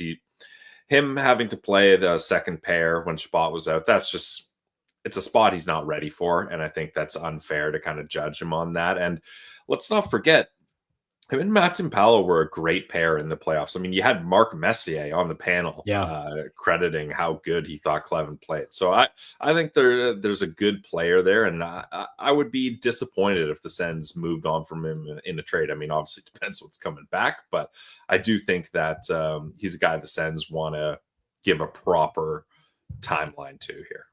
I'd say so too, and I believe in Clevin still, and I like I said, I don't think he's been that bad this year. It's just bad mistakes. I do think with Clevin, he's a little bit of a victim of just maybe trying to do too much with the puck sometimes, which is not his skill. That's why it's good to have a guy like Spence there. But again, you're right. In the playoffs, he was fantastic at it. So maybe he's a bit in his head trying to do too much, but he was awesome in the playoffs last year. He's probably one of their top 5 players. Let's be honest. Pilsy, I think it's time to move on to a new segment here. Not a new segment in general, but just a new one for the watch party here and the intermission. So people stick around. We got a fun little segment coming up. So Pilsy, thank you for stopping in into your own show. But I appreciate this. It was fun when you joined, and obviously we saw a couple goals to talk about. So thanks for stopping in, and hopefully we do this again because this was a lot of fun first period, obviously. Yeah, first of many live watch parties, and Jack, I'll see you in the postcast. I said it on today's episode. We got you a game day preview today. We got a live watch party for the whole game, and then we do a postcast after. So, Sens fans, you want content? We're out here giving it to you. So I will happily bow out now and buckle up. It's time for the Alrighty. Intermission. That's Brandon Pillar, co-host of the Locked On Senators podcast, joining in here for the Locked On Senators watch party, the inaugural one. All right, we got another guest coming up, a guy you guys are all familiar with, obviously, and everyone else is, for a little intermission segment here with Lalim's Martian. How's it going, buddy? How you doing? Good, buddy. How are you? How are you hanging in there? I'm good. This is a bit of a new little setup we got going here, and I know it'll be new for you too. You're used to the Intermartians. Yeah. But if you want to explain to the people, I guess, kind of what the goal is here and what you do, and then maybe we'll give you the floor, and I might go take a little quick bathroom break. Yeah, that's totally fine. Usually, you know what? Intermission is usually a little bit more interactive. I'm gonna have to pull up the chat here just to make sure I'm able to see what the good people are asking and saying about the first period here. But typically, the way it goes is I start up a little, it's usually a Twitter live space, and get the people to kind of give their own thoughts about that period that broke down, and usually we allow them to do a bit of a call-in kind of style show. Unfortunately, we don't have the technology or the steady hands to pull off a procedure like that tonight. So I'm just gonna have to kind of free ball it here, maybe give you a little bit of a break and get the chat going here. That's what I'm looking to do. I want to get the chat a litlittle more interactive. But most of the time it's usually I give a little bit of a breakdown of that first period and what I saw, how I saw it, and then I like to get the people's thoughts is really what I'm looking for here. So I'm banking on the chat here, folks. I'm gonna be leaning heavily on the chat, and that's what we're looking to do. Jack, and I'd love for you to stick around too, man. I will. I think it was a super entertaining first period for the most part. A little bit of a tough start for the Sens, obviously on the goals front. A couple early ones there. I don't think you can really point to anyone in particular as being at fault for any of this. I don't know what it is. They just tend to get off to bad starts to start games and start periods and end periods. But I really liked the response. I feel like in the middle of that period they sort of found their game. I felt like and started to come back a little bit, which is nice. Seeing lots of chats rolling in, which is nice to see. First period push there from Owen. He's saying a good little push. I really think, man, it was a slow start again a little bit, but just a couple shaky plays from Levy. And I know that the goaltending has been such a big focus that you want to keep harping on it, but he made a couple saves. And then the Sens started to play after the second goal. So they stopped the bleeding, which is all that matters. Just can't let in the next goal. I did say too, and I've seen people mention it in the chat, and I know Ross mentioned it too, but they gave us the keys. This is the first Jack and Martian combo. On the Locked On Senators podcast. This is obviously it's not this is tongue in cheek, but it's not the same without those two guys. Exactly. Yeah, no, but it's a lot of fun, and hopefully we're able to keep doing a few of these this season. But I think you're right. I think it's a lot happened in that period, but their ability to snap in after a bad few shifts that end up in the back of the net, I've really liked this year. I like a lot of what they, their game is pretty inducive to just work hard and chances will come. And then more than last year, we're able to see them kind of turn it on and off a bit more. Yeah, I agree. Yeah, it takes them a while to find their game. I find. What are you thinking of that Stützle, Cousins, Batherson line right now? I'm feeling like Timmy is playing Timmy hockey right now. The German's doing his thing out there. He's making those plays. I feel like there was a couple chances for Batherson, right, to maybe get his mitts going a little bit, because there was a few chances down low out front of the net where he had looks that he wasn't able to finish on. And then the other one that I wanted to touch on too was that Pinto play from that point shot where he's on his hands and knees in the net. I honestly thought that maybe wouldn't have ended up counting just because of the goalie interference factor. Pilsy thought it would have counted for sure, but you don't know. But the one thing that live stream was missing the first period was a lengthy video review. That's the only thing we were missing. I know.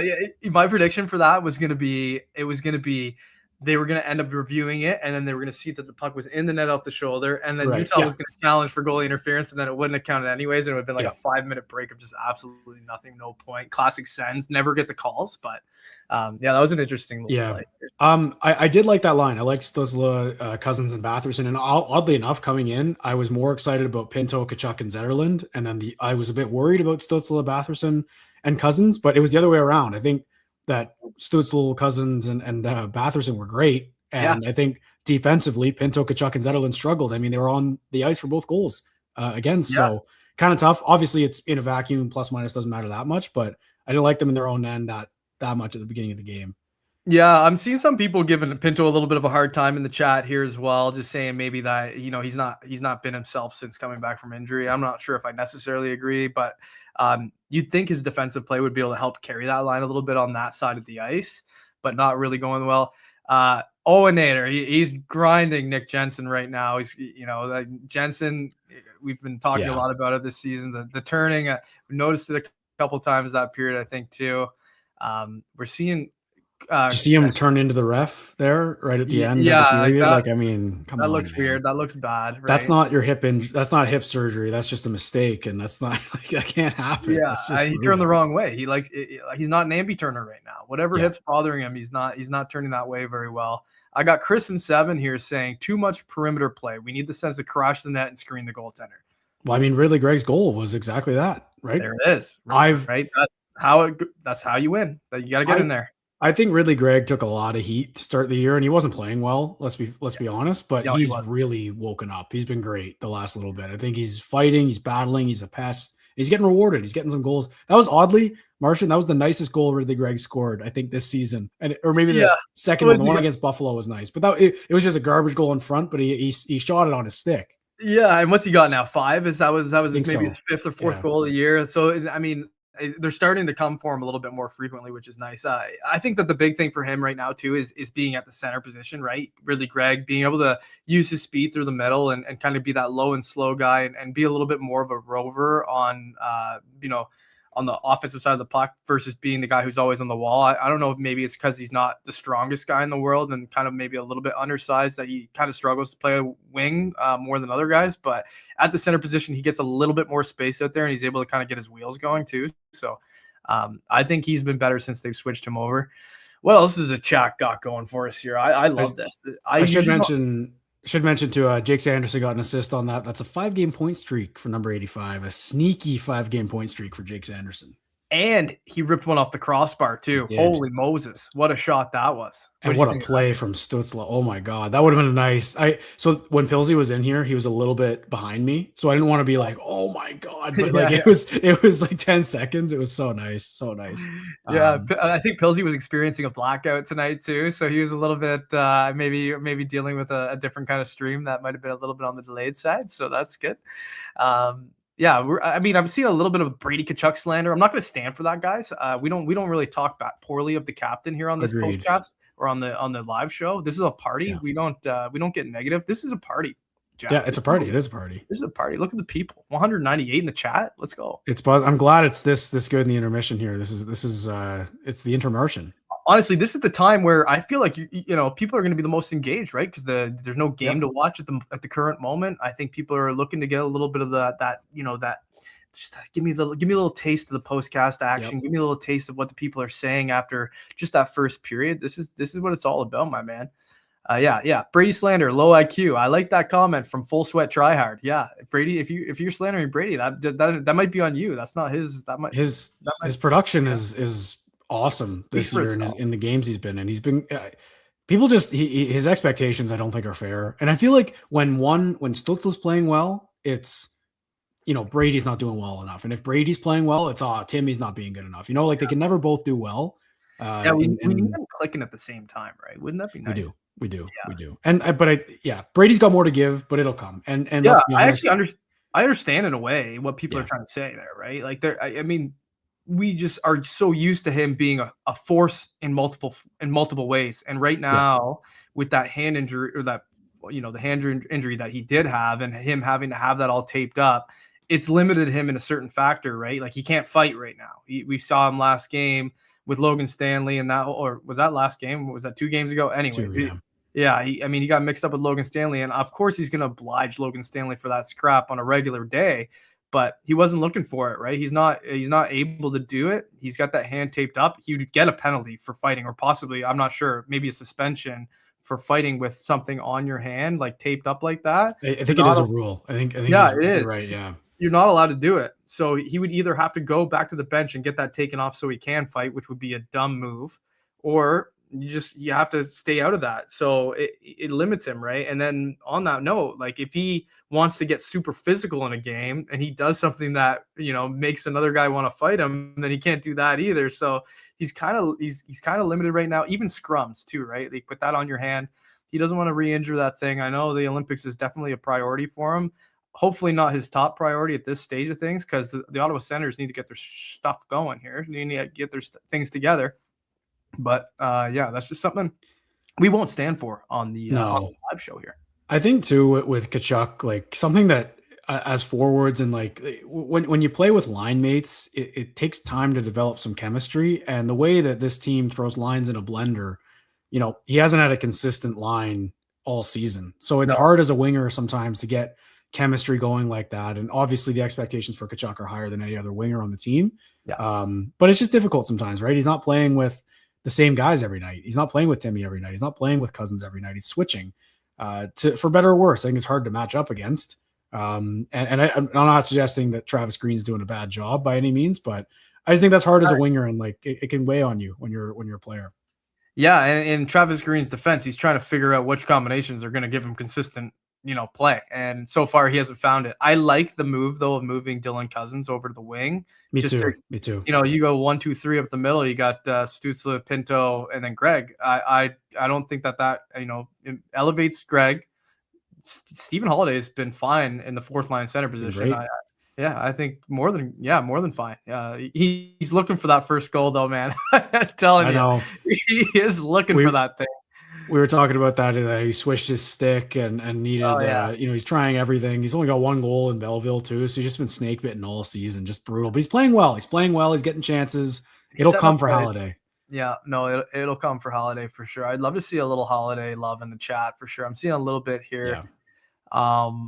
But yeah, we need a Shorzy out there. That's a good one right there. We need a Shorzy. Look at you, producer Jack. Eh? Like I've got all the bells and whistles here, man. I've got it all. I can throw some comments up if we need. I'm keeping it simple, glassing out, but we're sometimes that's the best strategy. Yeah, no, that's awesome, man. I don't know what else. So I'm trying to think of other little moments in that period. I feel like there was a few. Do you want to talk goaltending? What do you think of Levy? I know it's 2 goals against pretty quickly, but I mean, I don't know if he had a chance. My only real thing, like, it's not even just him. It's the goaltending. Generally, they let in those early goals, and it's so hard for the team to. And it is goaltending is what it ends up being. Is the reason they have to battle back every game. 5 minutes into most games, they're down 1 or 2-0, and that's not perfect, and that's hard to come back from in the NHL. But like I said, I like the response, and they need to keep that going. They need to start the second period strong. But in Levy's case here tonight, I think he settled in okay. There's a few shots later on in the period that I thought were kind of hard ones to track that he did a good job with, and maybe get the rebounds under control a little bit better. I think that was probably one thing I would point to. That second goal, I think he kicked one out and it ended up right on someone's tape, and that's not what you need. But I mean, you got to stop the first one, and he's been doing that for the most part. So I can't really give too much hard times to Levy Marilainen here, because he's good.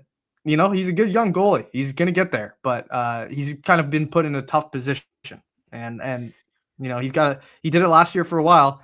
You can't really expect him to pull that off again. I think he had 9 wins in 12 games or something like that last year, right at that early part of the year when Allmark was out. So we'll see what he's able to pull together here tonight. And then, I mean, they're going to Colorado tomorrow, and that's not going to be perfect.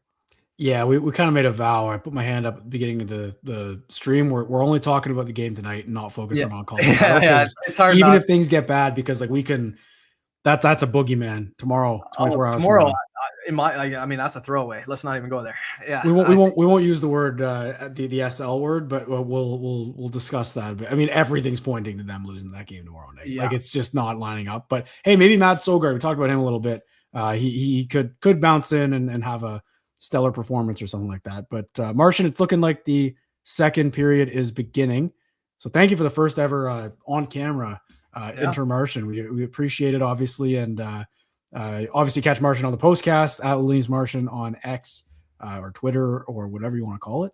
And thanks for stopping by, man. Yeah, of course, man. Enjoy everybody. Chat, keep Jack entertained, please. And Jack, thank you very much for having me on, man. This is a fun idea, and I wish it was a little bit of an earlier game, but I'm happy to do it, man. Yeah, we're doing both the late game and just not, maybe they're losing. So we'll see how it goes here. But hey, cool, we'll buddy. we'll Go see Sens, it. go. All Hey, right. that's what we always do in the intermissions. We always say go Sens, go. Let's have a good period here. Hey, here's my prediction for the second period. Sens come out of this period 3-2 up. All right. 2-0 period for the Sens. 2-0 period for the Sens. We need the second period to be a good one. Let's go. All right.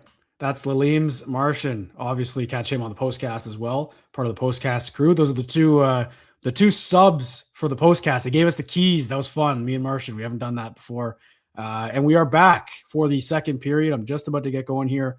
Ross is going to stop in at some point in the second period here. Pilsy kind of jump scared me. I forgot to even mention that. Like, I wasn't looking, and then I heard Pilsy's voice. I was like, what's going on? But that was great. Obviously, happy that the boys are jumping in, because that's what it's all about here at Locked On Senators. I needed the boys to come in here, and I'm going to change the banner quickly. I forgot to do that. Not the first intermission anymore. And I think, yeah, like we were talking about, that's a decent period considering that they were down early like that. So I'm happy with the way that they bounced back for sure. And let's just see if they're able to build off of a strong second half of that period, because they were clearly the better team. And we've seen that a lot from this team. Man. They're clearly able to control games at certain points. So, and Timmy just took a penalty, so that's not a good start. But glass half full. Let's look at this PK. I know that that's not a good thing because their PK is not good. But I think seeing it is important. So let's see what they've got. I like looking at it and kind of seeing if it's different game to game. Sometimes it is, sometimes it's not. It doesn't help that Timmy's in the box, though. That's one of your best PKers. So that's not great. But we'll just see here. I'm trying to lean back in my chair. I hope you guys can hear me okay still. Utah, I don't know if I saw it there. I think they have a good power play. I think. All right, that's a good clear to start. I'm at this very moment, I'm at 1909, just for people who are there watching along. And again, thank you to everyone who's joined in. As always, this is brought to you by the Glebe Central Pub. The vibes are free there. I'm choosing a tough time to talk about the GCP because the Sens are on the PK, which has not been kind, and the vibes have not been free on the Senators penalty kill this year. But there are 1 minute and 16 left on this power play, and it's been a good start. No real chances for Utah yet. Got a Mario out there, obviously, with Timmy in the box. And Schmaltz just walked in and had a free lane to the net, but Marilainen made a great save. That's a nice save by Marilainen. And those are going to be highlighted just as much as a good kill will be. When something's struggling, if you see a good thing, you got to point it out. You got to point out nice saves from Marilainen at times like this. So that's a steady Marilainen save we were so used to seeing. Need a lot more of that from the Finnish netminder. So there's Clevin and Shabbat out there together on the PK, and they get it down the ice. 35 seconds left in the power play. This has been a decent PK so far. They've done a good job of clearing it here, but the entries have been pretty easy for Utah, I'd say. Oh boy. Oh, there's Levy. That's the Levy Marilainen the Sens need. That's a great stop. He tracked it, stayed with the guy, and didn't give him anything. This PK, man, this penalty kill. I know the stats have been better. I know that there's also goaltending when it comes to penalty killing, but those are two massive saves from Levy Marilainen on this penalty kill. Just stayed with him. That's athleticism. From I don't know how to pronounce number 19 on Utah's name. Is it B? Like, is it French? He's a monster. Huge guy. Huge player. Two huge saves from Levy, though, on that penalty kill. That's massive. And the Sens get it down again here. 10 seconds left in the power play. It's a great stop. Great stop. Boot. That's how we pronounce his name. It's Boot. Okay. Interesting. See, no game sound. I know Matt Cullen and Noodles would have had that, but I didn't. Boot. He's big. I like him. He's had some chances, I think, tonight so far. Yeah, I mean, I want to sit here and say good penalty kill, but clearly wasn't. But Levy made it a good one, right? Okay, we got a delayed penalty here against Utah. I'd like to see the Sens get a bit more dangerous on delayed penalties, like obviously that one's in the defensive zone, but take advantage of the O zone a little bit more.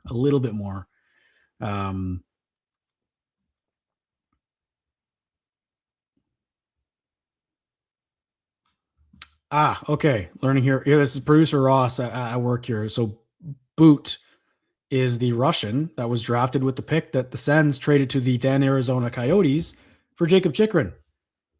That's not great. Forgot about that entire trade tree. Let's just forget about that because that's just not an era of Sens hockey we want to remember. DeBrincat, Chychrun, out. Forget about it. We got a new era here. Okay, a couple special teams here to start. Let's see a power play. Let's see a good power play. Didn't struggle against Detroit, but didn't generate enough for how many chances they had. They had the puck a lot. They had the puck a lot and a lot of opportunities to tie that game, and they didn't. I like that shot from Timmy, even though it missed the net. It's interesting because the top unit is their power play is 6th in the NHL. So it's been good. Your Cousins, I couldn't squeak it by.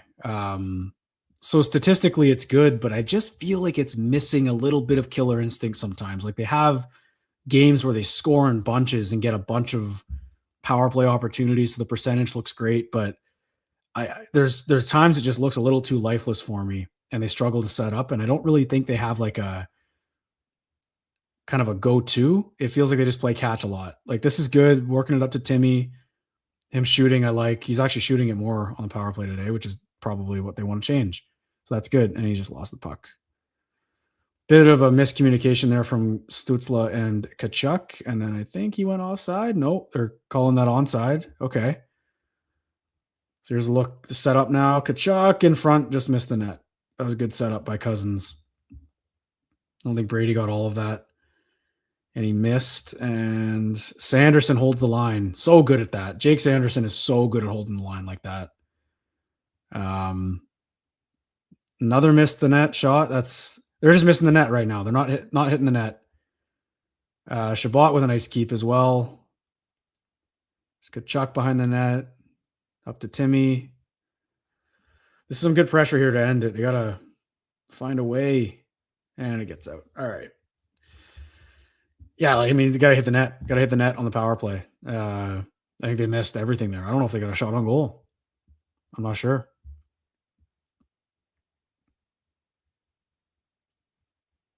Here's Halliday. Oh, that was a nice chance. Okay. Man, Stephen Halliday passing the puck is just another guy on this team that you look at and say, wow, like that's a chance Tkachuk's got to bury. That's one we've seen him score before. He just wasn't quite ready for that one. For the captain,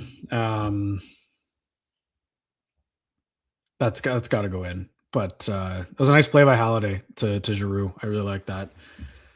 I don't know what they're going to do with Halliday when Eller's back. I think they're probably, unfortunately, going to send him down, but it's hard to do that now, man. He's played well in the minutes he's been given, and like, what else do you want from him? You know, I am excited to get Lars Eller back in the lineup though, because I think he could be a key shutdown defensive centerman guy on the fourth line.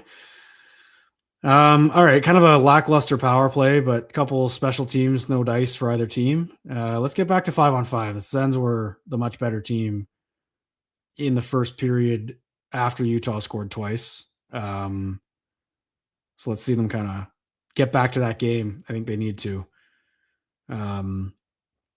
Ridley Greg with a look. All right. Nice save, I guess, by Vejmelka. Ridley Greg, man, I think him playing center, he's got to be in the middle of the ice. One of these centermen is going to have to play the wing, I think, if they want to keep them all. And tonight it's Cousins, but who knows who it'll be down the line. But some good pressure now. Nice pass by Tkachuk. Up to the point there. This is where I like Kachuk and Zetterlund. Just grind, and Kachuk just gave it away. That's a tough play. Tough start to the period for the captain, I think, just with the puck on his stick. Whoa, that was a weird one on Levy. That was close. Icing, though. A little scary. All right, who knows what happens here, but I am at the 13:27 mark of the second period. Meriläinen looks good. Meriläinen looks steady. So he looks, those 2 saves on the penalty kill were massive for him to get. Let's just make sure that we continue that, obviously, for Levi Meriläinen. I'm just scrolling Twitter here on my phone. I know that's not a great way to host a show here. But we're having a good time. Obviously, I'm thrilled everyone's still here. We've been cooking it well over 100 the whole time. So appreciate everyone stopping in. As always, I mentioned it at the top of the period, but this postcast, not the postcast.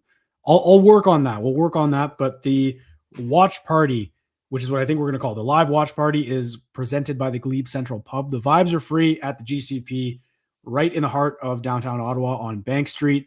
They have a Sens shuttle every single game. I've taken it. It's the best. It's the best, man. The absolute best way to get out to the CTC for all of those of us who live in and around the downtown area and live close to the core of the city. You know, when you take those shuttles, you kind of forget how difficult of a commute it is because it's so easy to get there. And I think we've got the fourth member of the postcast crew, the host of the Locked On Senators podcast. We've got Ross Levitan joining the watch party. I don't know if Ross can hear me okay. I throw him in here. Yeah, loud and clear. What's up? You got me? I got you, man. I got you. How's it going? Nice. Yeah, loving it. Feel like we're able to sync this thing up. You and I are together. I made sure of that before coming on. And first thought, man, those boards are lively. We saw it on the goal there in the first, and then Shabbat's one on the power play there almost bounced out to the neutral zone. So I don't know. I like where the Sens are at, though. Honestly, I know it's a tough start, but I think they keep this up. We're looking at 2 points tonight. Yeah, they didn't. And I love that Ross is joining from where he's watching the game. That's a true live watch party right there. Sitting on the floor, my classic floor. I got the low table here. Yeah, we're dialed in, ready to go. It's perfect. Yeah, but I think the Sens have woken up for sure a little bit. I didn't like that power play, but they had zone time, so it's kind of tough to sit there and say it was bad. They just missed the net every single I like the shooter's mentality by Timmy, though, right away. We said, hey, get pucks on net. Stop trying to be too cute on the power play. And, I mean, Brady scores that more than 70% of the time, right? He also fumbled it on his next shift, so a couple bad stick plays for the captain here to start the period. But that's all right. Those will come. But that was a nice play by Cousins. Nice little pass to him over. Ross, what are you thinking about the Mammoth? I like looking at the other team, especially in the West. You don't get to see them that often. And they're good, man. They're fast. They're strong. They are fast. Right? I noticed that too. Speed for the Mammoth. I love these jerseys too that they're wearing. And I think Spence just took a high sticking penalty on Clayton Keller, so we'll get that PK again. Levy made that PK look good. That's the note I had from that first penalty kill. 2 great saves, but. Yeah, the one on Schmaltz especially. The guy's a Sens killer, and just that's what I said pregame. I said he's a Sens killer. What did he have? That 8-point game or something? 7. Yeah, who's count? Yeah, almost a record. So Spence gets the call here, and the chat's noting too. Clevin going down the tunnel here for a second. They just showed Clevin down the tunnel. It looked like he blocked one. So that's, I mean, you're bottom pairing in the box and in the dressing room. You got 2D in the box here for this PK. So luckily, neither of them is number 85, so should be all good. That's all that matters. As long as it's not 85 getting off the ice, that's all that matters. Also, sneaky 5-game point streak for Jake Sanderson. We mentioned the intermission. We're still waiting on Timmy to extend his to 14. It's coming. It's coming. That would tie his career high. Oh, what an effort play from Ridley. He's been playing really well.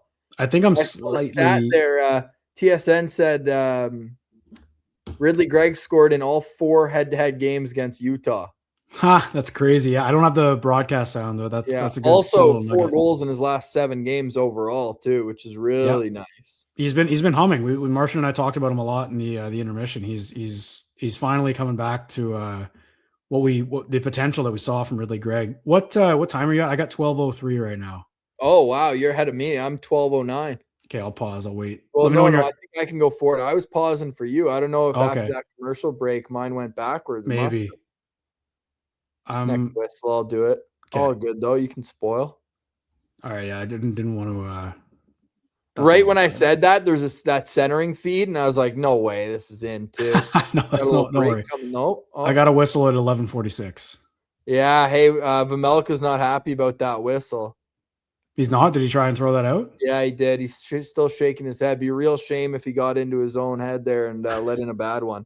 That's not a quick whistle. You didn't. You got to make the motion. You're going to throw it out. I feel. Yeah, like, he even brought it into his chest. You know who does that a lot is Levy. Levy's really good at making the play, keeping it going a little bit. Hey, maybe if Vamelka didn't catch with the wrong hand, they would have let him throw it. I hate goalies like that, man. Just so hard to shoot on. If not that I was a shooter, but punch play off the draw by Ridley. He's been great. Chat's noting Cleven's back. That's good. He's out there now. Quick little shot block, I guess. Yeah, shot of something. A little stinger. Yeah, this boot guy is enormous. I don't like how good he is, man. We were talking this morning how happy we were that he'd already that he already has his first NHL goal, because that story would have been written otherwise. So I guess he hasn't played that many games, eh? 19. He's got one goal. This is his first year in North America. Started out in the AHL and dominated, but the offense hasn't come as easily up in the NHL. I think his first goal was pretty early on too, if I'm not mistaken. I'm just watching Tim Stutzla just create. That's all I see when I see the German out there. Like he turns something or nothing into something every shift. Every shift. It's unreal. I did not know Brandon Tanev was on the Mammoth. I forgot about that. Have you seen his stats this year? I guess not, if you didn't know he was on the team. No. Are they good? No goals, 1 assist, -9 in 30 games. Okay, that's a guy the Sens were rumored to be after. I know. The deadline Very smart. No acquisition there. Although I will say he feels like a guy that I think would have fit well. Yeah.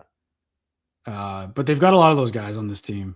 Just kind of journeyman, been to a few places. Look at Halliday transport the puck. Look at this guy. He's unreal. You can't send him down. I heard you guys talking about Halliday with the new stick. He said he's got negative goals this year, so he wanted to try something else. I like that reasoning, man. Like slumps like that are just so hard on players. Like it's brutal to see him, especially sometimes I think when you get the chances, it's worse when you're not scoring because you just think it'll never happen for you. Yeah. I'm kind of happy they're settling into this game now, 5-on-5. Yeah, a little bit. I think this second period's been a bit back and forth-ish, but the power plays have helped that sentiment probably. But I mean, the shot clock is 17-12, and it was I think 5-0 to start the game. So yeah, they've obviously bounced back and had a good push. But I've really enjoyed their the ability they've had and shown to turn on a dime mid-game. I feel like we didn't see that a lot last season, so that's been a nice progression of the group. Levy included. Levy included. He's been solid since the 2 goals so far. Anyway, knock on wood. Let's not speak too early. I mean, neither of those goals is on him either. So they weren't, but Pilsy and I talked about it a little bit. Like just the second one, obviously the boards are lively, and you don't play here a lot, but just a reaction thing, I guess. He just wasn't. He bit on the first play, but yeah, I'm not gonna. I think if he was playing well, Ross, I'd obviously give him the benefit of the doubt, but yeah, not knowing how the rest of the game was going to go, it's oh boy, here we go again kind of thing. Yeah, that's got to be something, surely, right? On Keller, yeah, arm up. Yeah, they got him. Oh yeah, of course. That was ridiculous. Whoa, that's a dangerous play. You might be ahead of me now. No, I'm 8:32. I didn't like going back into your own zone. I get flashbacks when Dallas scored on their own net. They're playing with it. I'd like to see them get something with the delayed penalty. Here's Giroux. What a problem save. is in these situations now, like Timmy's been out there. Oh, That good goes in chance. often for him, man. He had room there too. I love a good 5-hole goal. Cracking them open like that. They got a TV timeout, so they're all right for energy. Oh, that's kind of a weak call on Keller.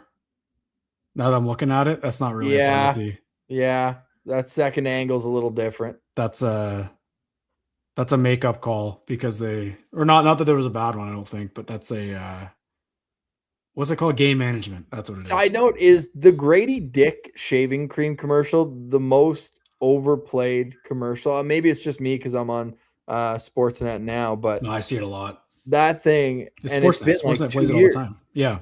Yeah, it's I feel like I can recite it. My game face doesn't take days off. Yeah. Yeah. I got a Hyundai commercial right now. Shout out Hyundai though. Yeah, that's the one that Brady did it for, right? I think so, yeah. One of those cars. Another car commercial though, the Napa. Should we do commercial talk? Yeah, right. The best commercial going's Glebe Central Pub. Everyone knows that though. It is. I was in the middle of an impromptu ad read when you jumped in the Yeah. No, I've been dialed in. just talking about the Got the baby shuttle, to bed. man. The GCP shuttle. That's I can't the wait best to get way. back on it. We're starting to look at a few options here. We're gonna start looking at a few options to get home. We'll I'll be there too. Need to. I'll make my way back. But the thing with the shuttle, like obviously just GCP makes it so easy to get out there, and Sue's the best, but realistically, like it's just the best way to get out to the CTC. Even no bias here. Like if you're a driver and you're thinking about driving, the parking, you literally wave at everyone who's just parked. you can, and it's leaving. Leaving is the best because it could be when you're lining up, leaving that early. Like you don't get in there on a work day, weekday. It can be difficult to get to downtown that quickly, but I promise you, like it's so much better getting home than it is when you're driving. It's unbelievable. Changes the experience.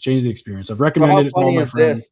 They've got the graphic up here now where it's like this is the Sens' best 41 halfway mark point percentage in the last 3 years. But still, I said this pregame. I was like, if you don't look at the Western Conference standings too long, especially where Utah is, because you'd get mad about the Sens being in the East because they're not having a bad season technically. Yep.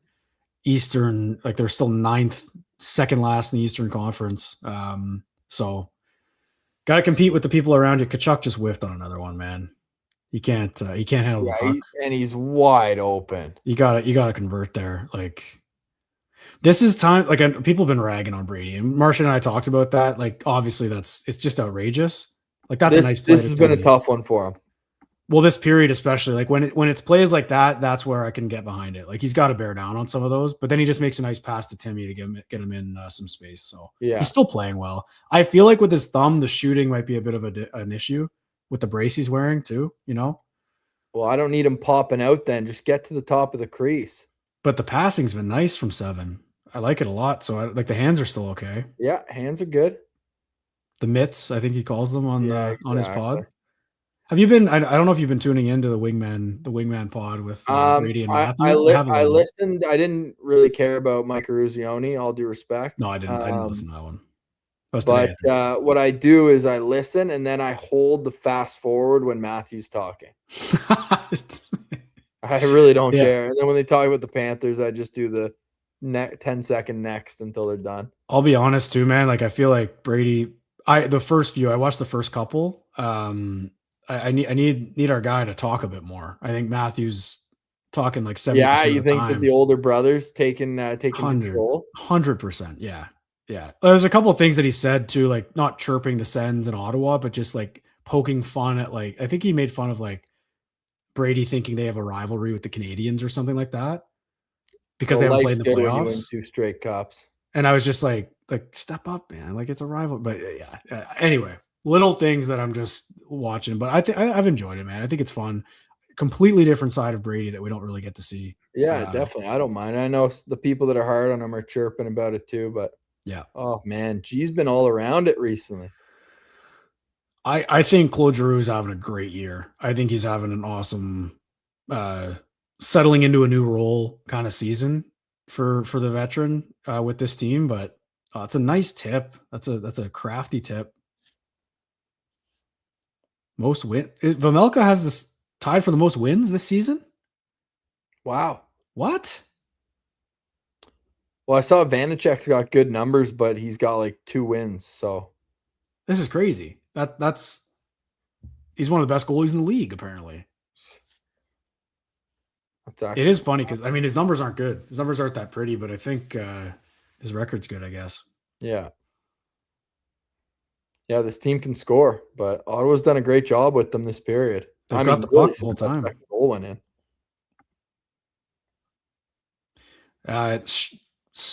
Shocking Michael Amadio stat: 1 goal in 24 games for. Yeah, well, you knew he was going to cool down. He's got to get to 27 for the whole year. Yeah, how many points has he got? Because he probably has a couple assists here and there. He's sitting at 16 and 41, so still on pace. Right on pace. 3-season 27 points. 27 point. Yeah, the context there. Yeah, three consecutive 27-point seasons for Michael Amadio.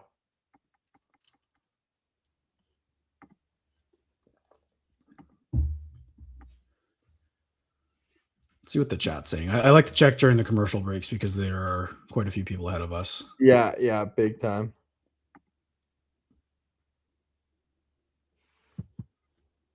I think something that we haven't focused on a lot because of the goaltending issues and the PK and all that, but the 5-on-5 goal scoring has really improved in the first half. Like they're top 10 in the league. Big 5-on-5 goals. It's that was the area you guys had me on right before the season. And what was the main area of concern? 5-on-5 scoring, and they've addressed it. They've been good. Yeah, they have. Now they just can't get a save. Yeah, it's the opposite. They had great goaltending last year. It's actually almost to a spot, flip spots. They were 8th in the NHL in save percentage, team save percentage last year. 31st. I think it actually to a spot in the first half flipped. They were 31st in 5-on-5 goals, and they're now 8th or were 8th the other day. You know what commercial's playing for me right now, Ross? Grady Dick. No. Lapine Apartments. Drake Oh, Batherson. yeah. But those ones are so bad that they're good. Like I know. I want to see more. I want more guys to do them. I don't know why I they would don't. hate on local commercials for being a little more amateur. I'd take that over, the big brands. Just And Leanne, the woman he's with in there, she used to work for CTV, and I know. Oh yeah, she's great. Yeah, a very nice person. But it's so funny.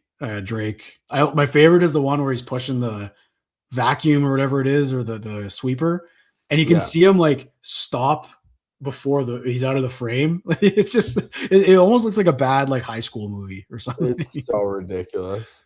Oh, it's good. It's good.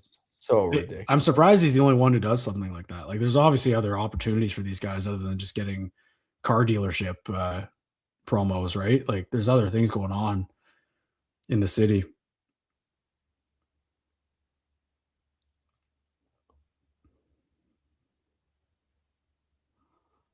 What do you think of breakaway here for Gunther? I don't know if Levy stopped that or if he just missed the puck. No, he did. He did. He stopped it? Yeah. If he did, that's a great save because that was a quick shot. He was due for a breakaway save after the last couple beat him. Yeah. Yeah. I mean, Levy's having a great period right now, in my opinion. Yeah. Nice block by Zub. Just took out Barrett Hayton. 2-on-1. Here we go. Stutzla and Cousins. Rip it, Timmy. That's Schmidt. It's a nice play. Nice play by Schmidt. Yeah, that's a veteran play. Yeah. It's a cup-winning play for Nate Schmidt. Yeah. You think Donovan Sabrango is going to be the Florida defenseman, the next Forsling? No. No, I don't. I'd imagine he'll play on Saturday when the Panthers are in Ottawa. 4:41 left. A lot happened there. Let's see this Gunther breakaway. Oh, yeah. Great save by Levy. Wow. All right. I don't know why I thought he missed the puck. No, yeah. He got that, all of it. Yeah. Just great defense both ways. Nothing wrong with that. I think once Timmy, he hesitated a little bit there. It's tough when you're coming in on a 2-on-1 and you're both on your weak side or strong side, like no one-timer option, you know? Yeah. Oh, Amadio, I think, just hit the crossbar or something. Yeah, post. That would have been classic, eh? Jack going 1 goal in 24 games and he rips one. Yep. Hey, keep saying it. I will. I'm doing everything I can to uncurse anyone I can, you know? Like Yeah. I'm looking for. I'm not going to mention Timmy's heater until it's broken. Here's boot. Nice stop, Levy. Nice stop. Man, that's a great stop. He looks way more composed, I think. Like he's not swimming in his crease as much. And Boot was able to just take that right to the middle, eh? Yeah. Yeah, right to the home plate. Let's see it. That's Amadio's. Yeah, they really let that first replay sit. Oh. That would have been a nice one for Amadio to get. Yeah. He's due. He's got to be the most due forward at this point. Pinto, maybe? But he wasn't playing. Still had that good game against Washington. Yeah. I mean, Halliday is probably the guy who's most due. Can you be due if you haven't scored yet? Fair. Yeah. No, you definitely can. I'm just messing And he's only got one in the A too. Yeah, I was surprised to hear that when Pilsy mentioned just a disher.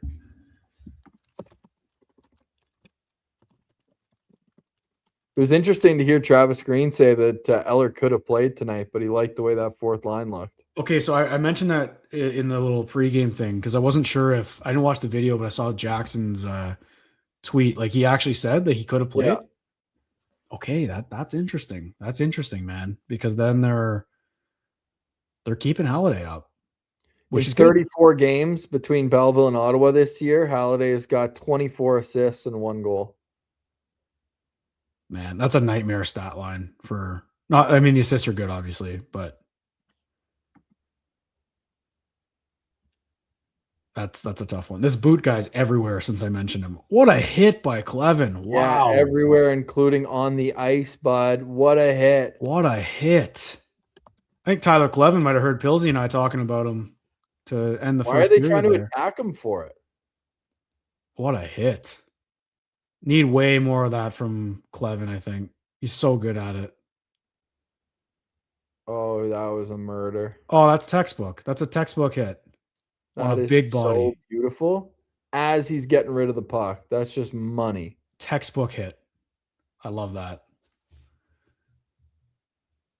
The bigger they are, the harder they fall, Ross. That's what they like to say. Beautiful.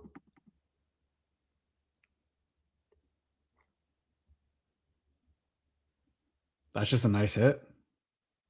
I like Clevin because he's the kind of guy that will throw that hit and then not say anything in the scrub. In the scrum. Like he's not a guy who's going to start beaking. He's got a little something to say later, but during it, he's just like, yeah, I did that. What? I've always hated when you have to fight after something like that. Like that's not a fight. But on the flip side, I mean, that's their young kid first round pick. See Clevin on the bench just shaking his head. He's like, what the hell is that?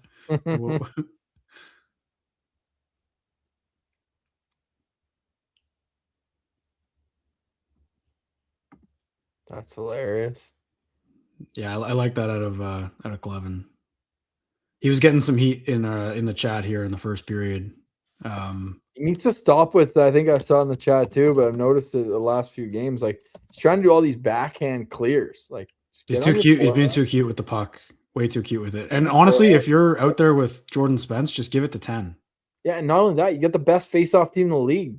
When in doubt, just ice the puck. Well, Sanderson just got kind of out-muscled there. That's rare. Wow. Krause. Big boy, though. He's good, man. I've always liked him. Really underrated. If he played in a big market, people would talk about him all the time. Yeah. For a while, he was like a big bust in that draft class. Yeah. He was in that David draft class. He was. Well, did he go 9 and Rantanen went 10? Maybe? I was just thinking, I think he went after Rantanen. I think he went like 11 or 12 or something, but then it's like the Kyle Connor, Shabbat, like all those guys, right? Yeah. Barzal. What a draft. Crazy.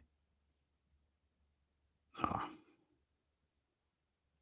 Haven't said Drake Batherson a lot tonight. He's got the puck now. True. One of the quieter games so far for 19, and he just made a nice little play there. Playing from behind sucks. It does, and they're not good at it. You and I have talked about that. I remember like specific. Look at Timmy, like just a man. He's got 3 guys on him in the corner, and he makes a play. His play was getting it over to Sandy was so nasty in the first. I know. I was worried because Pilsy and I weren't lined up, and I didn't want to react too quickly. No, that was. You got to react for the good people. I felt bad with the blackout going on for him too. Like this stuff from Stützle is just so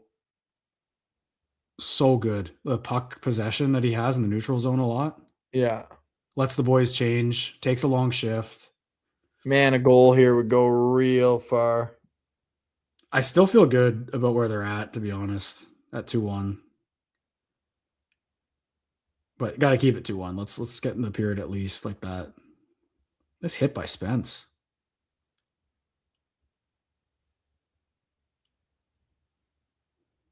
Yamamoto's on this team? Wow. I did watch your guys' preview, obviously. I'm just realizing in real time. There's a nice play by Tkachuk. And that's a penalty. Yeah, you can't do that. That's a bad penalty from 7. Come on, that's man. That's a brutal penalty to take. Yeah, like we're not gonna harp on one of the star players, but that's just he's not having a good period. He's having a bad period. That's pretty. I mean, that's cut and dry. I don't know what he's complaining about. And it's like he misses it. Like I don't know what they're if they call a slash or a trip. It's one of them. It's a slash for sure. I mean, yeah, you're right. It could be both. Happened. Like the point is, how do you not call that? Like they're obviously calling that. That's just. And you know what he's doing here? He's trying to get someone else to go with him. Yeah, that's all he's doing. This would be backbreaking. And it would be kind of poetic, like in a bad way, obviously, if it's the captain in the box.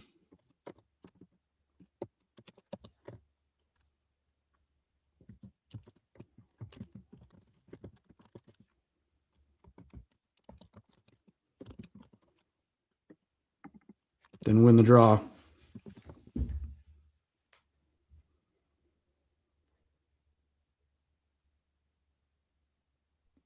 Levy's got it. Steady. It's got to get into the intermission at 2-1 at this point.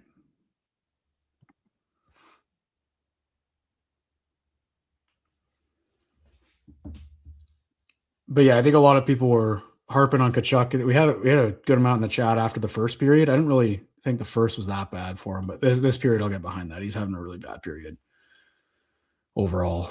Starts with a missed chance, but that's just something we don't see from him. Bad penalties are not a trait we see from the captain ever, I'd say. Oh, that's got to be something on Ridley. Yeah, they got him.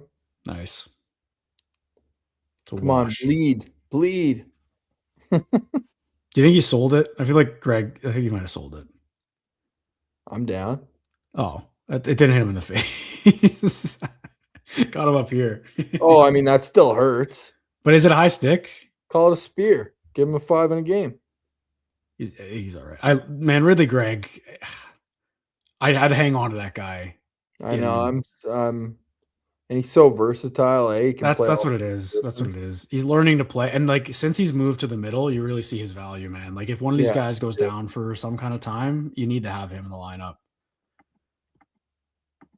Obviously to an extent, but just a lot of trade rumor talk for Sens fans, I think, early in the season for him. But I'm keeping 71 on the team.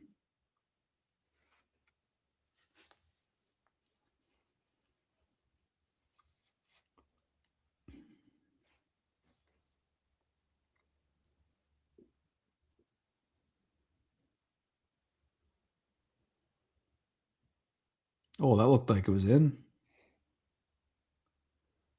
Oh, Nice man. move, Timmy. Where is it? Oh, here we go. Oh, he had no idea. Look at Batherson mixing it up again. He might be the team's fighter. Yep. I like the way they're playing. I'm not from like offensively, I'd say.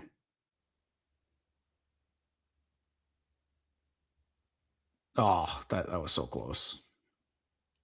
Yeah, it was under him. He had no idea.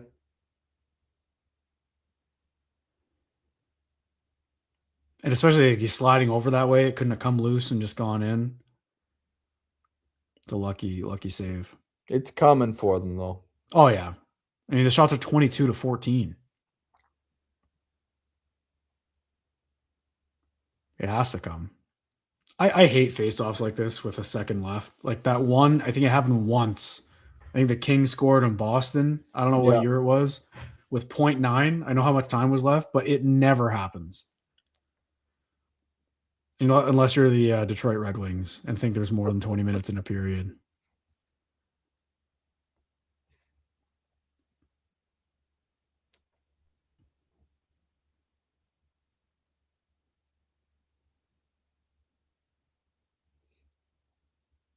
Oh, it's outside the zone. Yeah. All right. Getting a bit chippy out there, though. Yeah, it is. That's good. I like this. Yeah. And Ottawa will have a few seconds of power play time and not right off the bat. I kind of like that. Like have a little 4-on-4 and then showtime. So Martian predicted a 3-2 Senators lead after 2. We got no goals. No goals in that period, but we will take a tie, I guess, and take that period compared to the first. Yeah, what'd you think, Ross? Do you think they're kind of a low event period, I'd say, but I think Levy's a story there for me. He looked great. I thought Levy was awesome. The save they just showed on Schmaltz was awesome. The breakaway save, like he's dialed it in, and they just can't give up a backbreaker earlier in this third. Like if they keep it rolling, like they're doing everything they need to do to win this game. It's just you can't keep spotting other teams' leads. 7 straight games they've let in the first goal. What are we doing? Is it 7 straight now? Yeah. That's one of those streaks again. Like that was like the beginning of the season. They let in the first goal in like 10 straight. Yeah, I'm with you. I think they're playing a good road game, all things considered, other than the first 10 minutes. But let's call a spade here. They need points. They need to score a goal, at least one in the third period here, because they need to capitalize. And yeah, I mean, like starts with the captain. Obviously, he missed 2 pretty good chances on the power play, and then just didn't have a good period. I mean, Freddie's pointing out in the chat too. Brady's got 1 shot, and I mean, he missed that glorious opportunity right in front of the in front of the net on the power play. Like this would be the time, man, on the power play. Give me the lottery boys. Give me Brady from Stu and Sandy. Like this thing's. Fred here, appreciate the we tried. It's a grind. We think like obviously like getting some kind of score bug would be ideal, but we think this works for now. Like this, and obviously like sure. And we're working out the kinks. Obviously, this is the first one here. But I think as much as we can do without obviously showing the game, we can't show any of that. But yeah, I know what you mean. It should just be a free for all. Watching games. What do you mean? Yeah, like anyone should be able to stream the games. That'd be cool. Yeah, but no, obviously appreciate that. And like we're just having a good time here. Like I'm happy that we've had consistent viewership the whole time, which is great for I love that. And I feel like doing it in a late game was great. I know Pillsy and I mentioned it off the top. Like, you know, maybe the people you usually watch the game with are in bed. Yeah, exactly. And you got me kind of trying to drive the bus. It's been great having the boys in here though, because having someone to talk to is important for it too. But it was fun doing the pregame. And when Martian and I are in here too, like we got the keys. We're driving the bus here. I know. I liked seeing it. It was fun. Yeah, it was good. I don't know if you noticed right when I jumped on, I had to move on this side. I just feel weird on the other side. I did, yeah. Hey, no worries. I'm like Ridley Greg. You can call me versatile for the position. People were even mentioning when Pilsy and I did a live show together, just in person, and they're like, "You guys are sitting on the wrong side," and I was like, "We didn't take it that seriously," but man, that's funny. Batherson mid-game interview. Yeah, he's been quiet. I mentioned it mid period there. He hasn't done a ton. Maybe what we should do, and obviously we'll appreciate everyone bearing with us. We're coming up with ideas kind of on the spot, and this is one I have. Maybe each intermission, if we don't have Martian that day or something, we can do something like 3 thoughts for each period. We can do like what 3 things stood out to you in that period. Yep. And obviously you mentioned Marilainen stood out. Kachuk's play stood out a little bit. I don't know really what a third thing is. I talked about Claude Giroux. I think he had some chances, and he's impressed me a lot this year, man. I'm the way he's like just turned into a defensive shutdown guy, playing against the top players at his age, and he's doing well. Like they were the best line in hockey before Pinto got hurt. Pinto, Mario, Giroux, and he's a huge part of that. So I really liked 28th game. Yeah, me too. And he's got 9 points his last 8 games coming into tonight too. That's right. Yeah. The production's been there for the team. And I don't know if I can pull this up, but in terms of goals against, 2 through 2 periods feels pretty good for what they've had for the most part this season. Like third periods haven't really been their issue, I don't think. That's off the top, but just watching the montage here of the saves from Levy, or the PK, I guess they're showing. I honestly, I didn't think the PK looked that good. I think Levy was just good. No, Levy was great, but hey, best penalty killer needs to be your goalie. It does. And I think a lot of their PK issues can be linked back to the main issue with the team this year in goaltending, which I know obviously you guys know, having the show every day and as the goalie friendly show, it's been impossible to not talk about it, but it sucks. I hate when goaltending is the story on any team. Like if the goalie's the best player and the reason they're winning games, and then vice versa. Like it's hard to sit here and talk about anything else, right? Like right now they're playing a decent game, need a few more goals, but goal scoring's been great this year for the most part. So kind of hard to sit here and be like, this team can't score, they need a goal scorer, blah, blah, blah. Yeah. The analytically, all 3 of the 4 lines have been great. The Brady, Kachuk, Shane Pinto, Fabian Zetter line has been awful. They were brutal.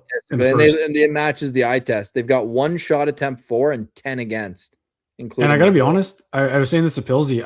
I'm pretty shocked. I was nervous about Stützle, Cousins, and Batherson a bit more, but I think we're seeing Tim Stützle's impact on that line. Like he's the one that's driving the bus. So whatever line 18 is on this year is going to do things. But yeah, I feel like I didn't think that, Cousins and Batherson were struggling that much at 5-on-5. Like I feel like keep Brady and Timmy together, maybe, especially on the road. Like give the other all team the other lines are clicking right now, though. Like that line is setting them back in such a bad way.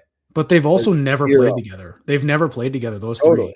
Like I don't think ever. So it's a little bit of they need to figure it out. So I don't know if you mix it up already. But yeah, a lot of that's just been Brady. I think he hasn't had a good game. But that's when he's got to step up. It's a big moment for him right here in the third period. I think, like you mentioned on the power play. I think with Kachuk, it's been tough because he wasn't healthy. He's recovering from thumb surgery. Came back pretty early, and grinded to get back. And the other 2 stars on the team are thriving, right? And like he is producing and he's been okay, but he hasn't been a star, I think is fair to say.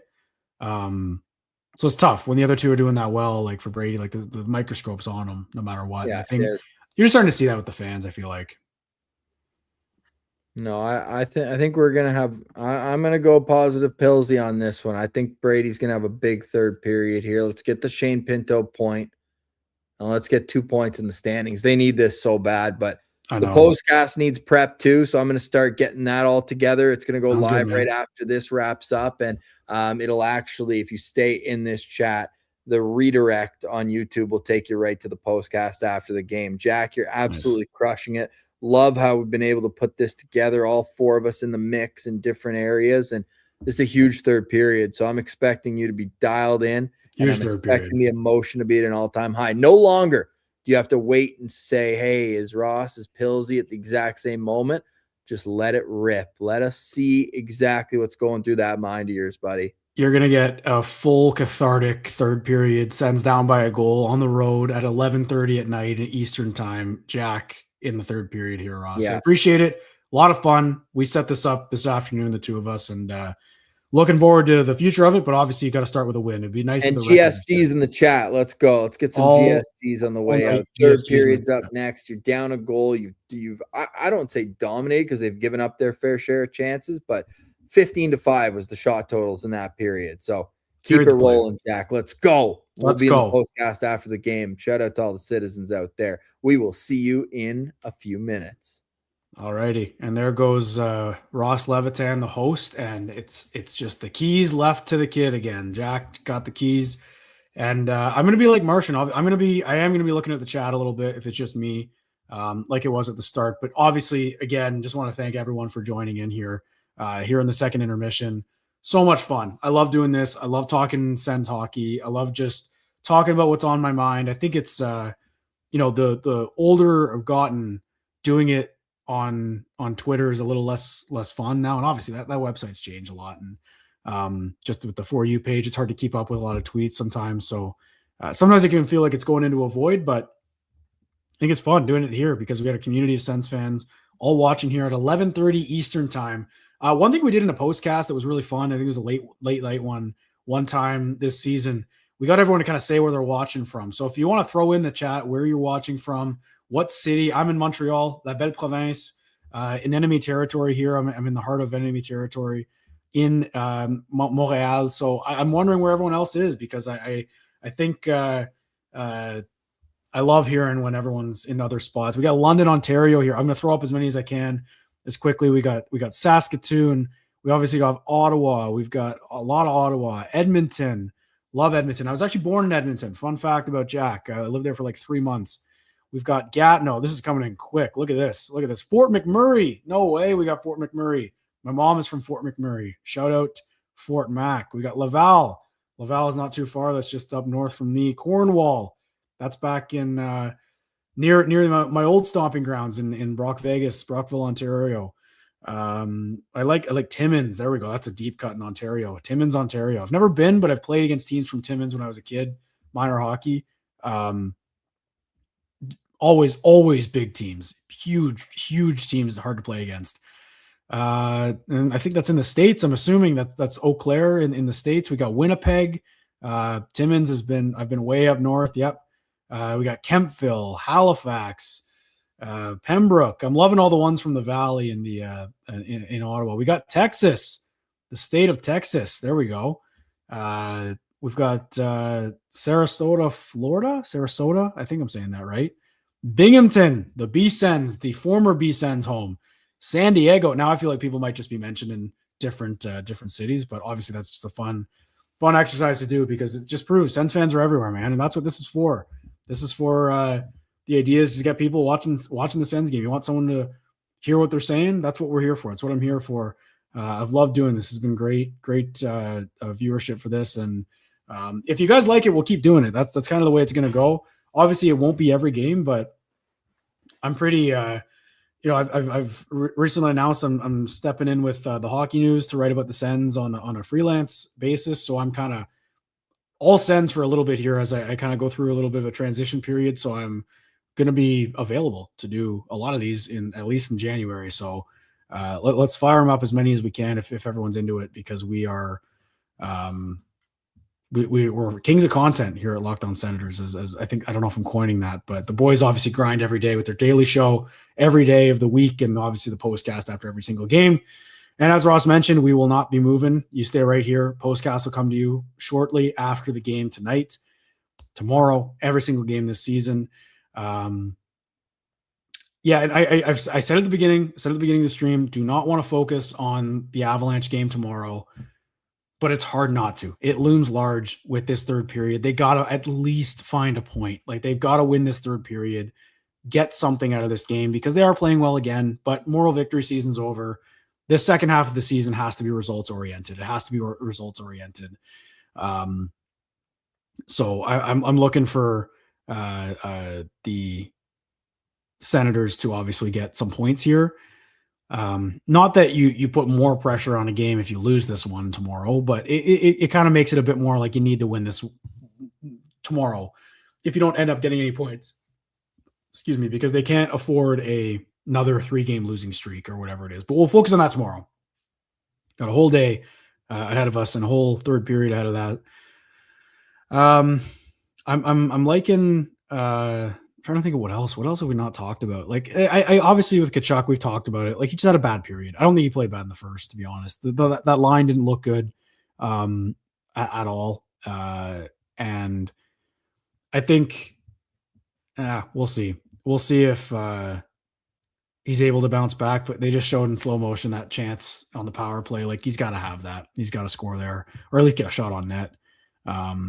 So I wonder. I mean, we got Prey the Mouse here saying, should they switch Batherson and Tkachuk? I don't want them to switch after switching already. You know, like, I'd like at least a full game of this. If they were down by a few more, maybe. But it's a 1-goal game, and the other lines are working, like Ross mentioned. So I think you got to keep it together. You got to just keep, like, you can do a thing where you limit the minutes of the line that's not really working out. I don't think that's a huge thing to do. I'm going to take a look at the out of town scoreboard right now. I'm not going to screen share just because I'm in producer Jack mode right now, and I'm a little bit of an amateur when it comes to this, and I don't want to touch the wrong thing, but I'll just kind of say it. So the Capitals lost to the Stars. The Habs beat the Flames. Montreal keeps winning. Everyone in the East keeps winning, it feels like. But at least the Capitals lost. That's good. So the Stars beat them. And those are the only Eastern teams in action tonight other than the Sens. So points are necessary, man. Points are just necessary because very quickly here, teams are starting to get out of reach. And I know we've got half a season and anything can happen. The Sens can go on another tear in March like they did last year. But it's tighter than it was last season. There's more teams in the mix and more teams that are serious. Like, you look at Florida and Toronto, I believe, are both out of the playoffs right now. And those were the top 2 teams in the Atlantic. The Panthers are back-to-back Cup champs. And neither of them are in a playoff spot at the moment. So you look at that. Buffalo's humming, obviously. I'm still skeptical about them. I mean, I think that they're a good team. We've seen them. They beat the Sens all the time. But, like, until they make the playoffs with their history, like, you just got to kind of, it's a believe it when I see it kind of thing. They've got half a season to go, but they're right there. But again, on the outside looking in, it's Pittsburgh and Washington right now in the wild card spots. But when teams like Florida and Toronto are kind of right there as well, the Sens need to start making up some ground here at some point. And they've got a tough January schedule. This is a game they got to have. If I'm in that dressing room right now, you don't want to focus on standings. You don't want to say, guys, we need this many points right now. But they have to have a sense of the moment and a sense of what the league is doing. And they obviously they do at this point. This is just a big period. It's a big period. I'm labeling it a must-win. We're labeling this a must-win period, a must-win game for the Ottawa Senators based on how they're playing, based on how it's gone this season, this last little bit. They're 2-3 in their last 5. Not a good stretch. They can't fall to 2-4. So here we go. We got the second period summary. Obviously no scoring, but like Ross mentioned, 15-5 on the shot clock. Still some great A's though for Utah. So not the best defensively, but they're going to have to gamble. They're going to have to be gambling to push for some offense here. And that's when you need Levi Merrilainen. Just need another period like that from him. He was great. 5 saves, but he was great. A lot of them were great chances there. So let's just tweet out this link here. I'm going to make sure that everyone is in and watching. Just going to retweet what I put actually. Cool. I like how Twitter can just show the video now. It's pretty sweet. Yeah, I'm feeling a big one. I'm feeling a big period. They've had a couple this year. They've had a couple where they kind of step up and go, wow, that's an impressive third period or impressive 20 minutes, 40 minutes, whatever you want to call it. Remember the one against Washington? Like they've stepped up when they've had to sometimes. So, I'm expecting it again. I'm expecting some big goals from some big players. That's all it is. That's really all it is. And sometimes it's just got to be that way. Tim Stutzla's point streak is on the line here as well. Would be great if it's him. But he's stepped up quite a bit. We're looking at the captain. We're looking at Sanderson even offensively. Batherson, Cousins. Someone's got to come through here in this third period. We're approaching midnight Eastern time here. And love these West Coast games. Love these West Coast ones. So Tkachuk should be coming out of the box soon, I'd imagine. Or soonish, at least. We'll see what the times are here. And again, I'm going to do my best to look at the chat, probably mainly in the commercial breaks. But yeah, so 4-on-4 to start for a minute, and then Tkachuk will come out of the box. 4-on-4 is tricky. That's where the Sens lost the Sabres, actually. In overtime that time, remember, with Bo Byram just before Christmas.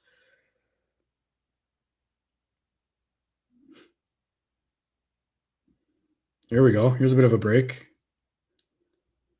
Ridley Greg in. Nice shot. Pinto. That's a good save. Good save by Vejmelka. Yeah, I was a bit surprised that Vejmelka's tied for the league lead in wins for goalies. I mean, he's playing a lot. This team's not that crazy good. You look at all the other goalies up there, and they're on great teams. Like Scott Wedgwood is the next one. We might see him tomorrow night for the Avalanche, but was really surprised that Vejmelka is top in the league for wins. I'm not surprised now. He's playing well tonight. He's been good. Yeah, he tied with he's ahead of Bobrovsky, Shesterkin, and Vasilevsky. It's crazy. And obviously wins is not all encompassing for goalies, but still goes a long way. There's a nice play by Jensen on the blue line. That was nice. Oh, Batherson threw a screen, couldn't get it in. All right, so this will be a very brief power play for the Sens here in 15 seconds, I believe. Tkachuk's up and ready to go. They got the power play guys out there.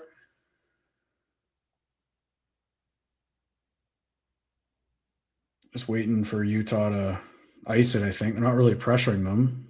Gotta get on them a little bit, make them ice it. They're just playing catch. That's tough. It's a good start to the kill for Utah. 20 seconds. This is not really a power play, but get an entry at least. Just a bad pass by Batherson. Little too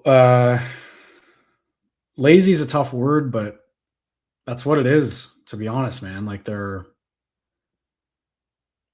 just backhand saucers to the middle of the ice are going to get picked off every day.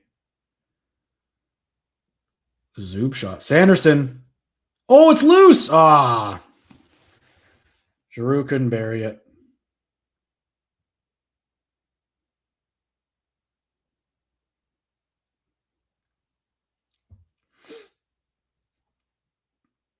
I'm thinking it's going to be a greasy goal, obviously, kind of like Ridley Greg's was, because Vejmelka looks locked in, but they're not getting goalied. It's not like they're generating high danger after high danger, you know?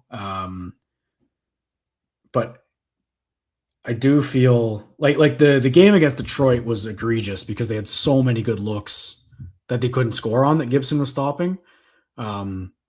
This just feels like they're kind of waiting for a bounce, which those games happen. And it's not a terrible idea sometimes. Here we go. Pinto on a break. That's a great stop. That's a great save. Huge save. That's a great pass from Tkachuk up to Pinto. Pinto is snake bitten. We have seen this before from number 12. All players go through it, but that would have been a huge moment for him to pull through. That's a tough one. Yeah. Snake bitten for Shane Pinto. I mean, that's the chance. That's a chance you need. Need him to score.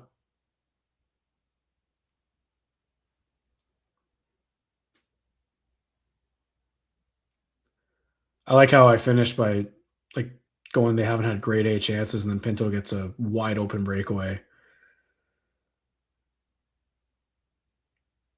I do think, I know that they get goalied often, the Sens. Not as often as it seems this year. Their goal scoring's been okay, but I do think that when you're shooting on a goalie like Vejmelka, it's just different, man. When they're catching with the right hand instead of the left, this is a nice feed from Tkachuk. That's a great pass. He tried to sneak at 5-hole. He tried to get him quick, and that's just a nice save. Sometimes you get beat. You get beat sometimes. That's just a nice save. He had a bit more time there maybe, but it's such a split-second decision. You can't really harp on a guy for missing that much, but it's coming. It's coming. This is another good start to the period. It'll come. I'm feeling it. We believe here on the watch parties. That's what we do.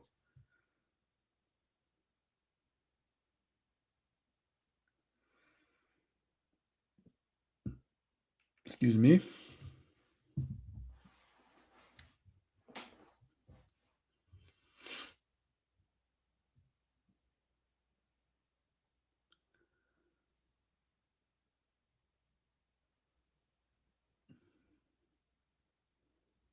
Looks like Utah is throwing out their top line against Timmy and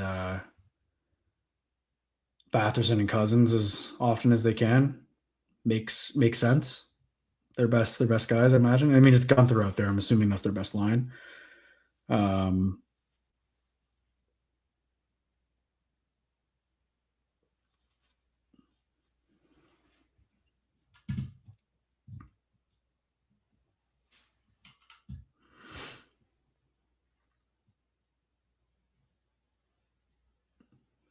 think that's a 1 draw, technically. Amadio coming in.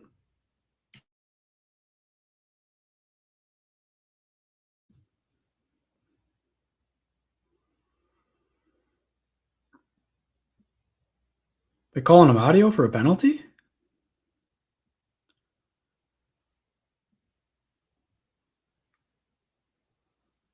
What do you do? It's a rare penalty for 22. That's not good.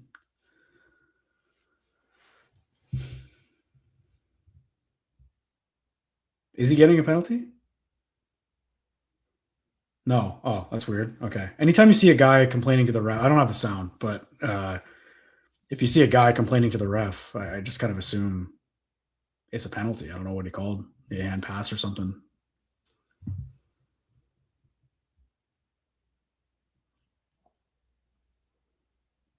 It's rare to see players complain about a hand pass so much. That's the reason. Because Amadio had his arms up like he got called for a penalty. That was the only thing. Andre Tourigny. Ottawa 67's head coach, former head coach, obviously. 5th season as NHL head coach. I'm glad he kind of survived that transition to Utah. I know he's a good coach and like got a raw deal in Arizona, but it's an easy thing they could have cleared house with. The GM stayed too, I believe, for the Mammoth.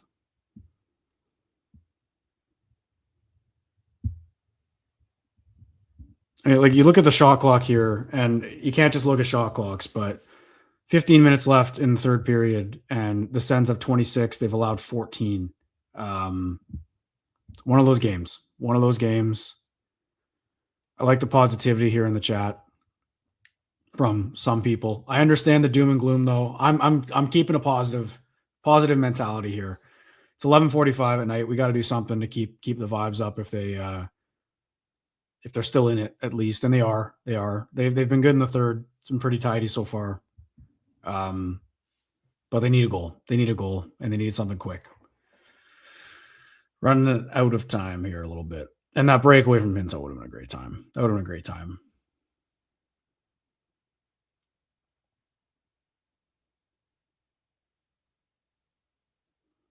There's a nice block.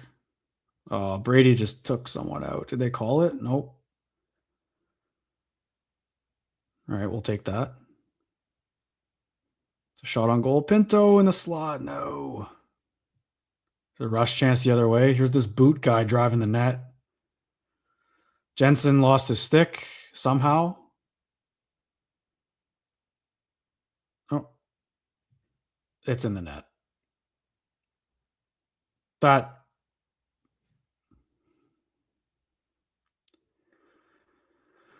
Man, you hate to harp on one player all season. Like you get rid of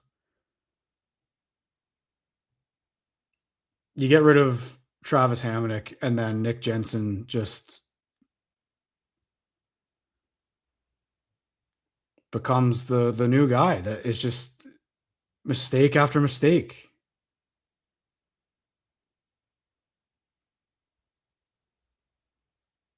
He's in his goalie's way.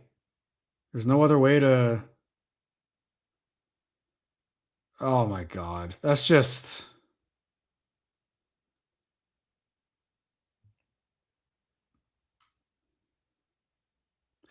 I don't know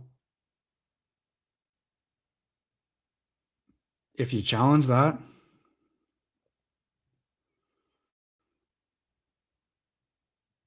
Like his defenseman's lying in the crease on him, like I know the first thing I noticed with Jensen was losing his stick on the rush somehow.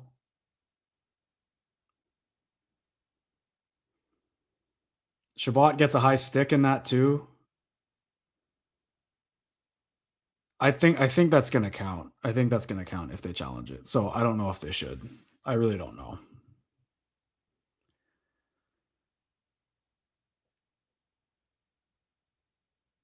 Like Shabbat's got a high stick in his mouth that they didn't call. And also, whether this counts or not, that's another minus for Kachuk, Zetterlund, and Pinto. All 3 goals they've been on the ice for at 5-on-5. So clearly not a line that's working. That's just as bad as it gets. It looks like they're challenging. I don't think I like this challenge.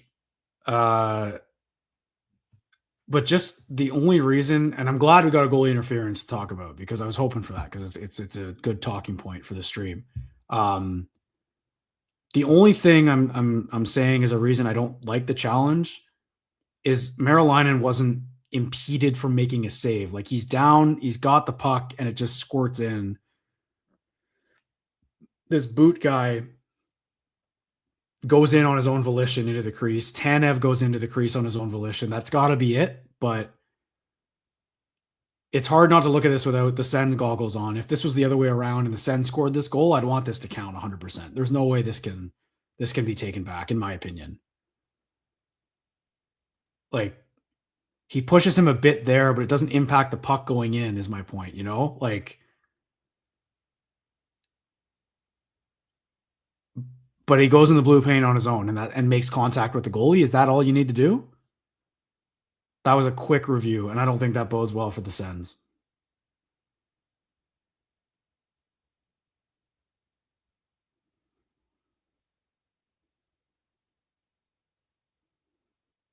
Yeah, it's a bad challenge. That's just a bad challenge. You can't do that, man.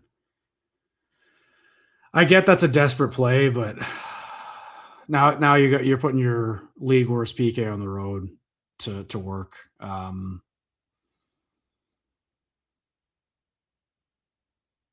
Brutal.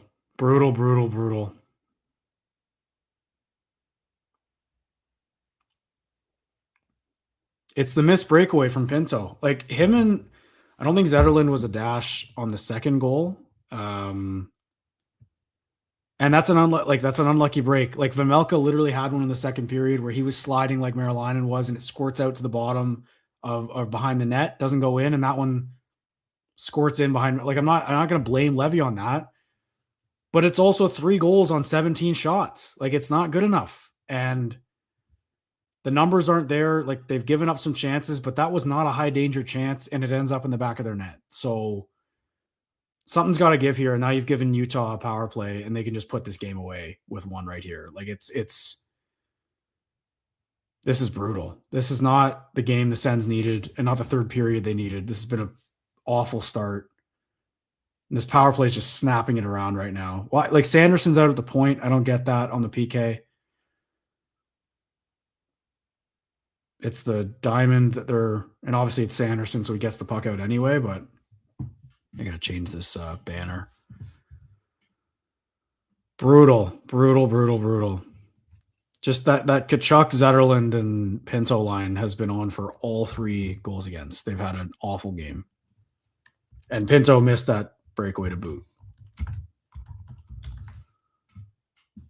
Not good from the boys. And Jensen is on the ground again in front of the net somehow. Just clip that. That's the only thing. I'm going to make a little video of that. That's all you need to hear. Jensen on the ground again.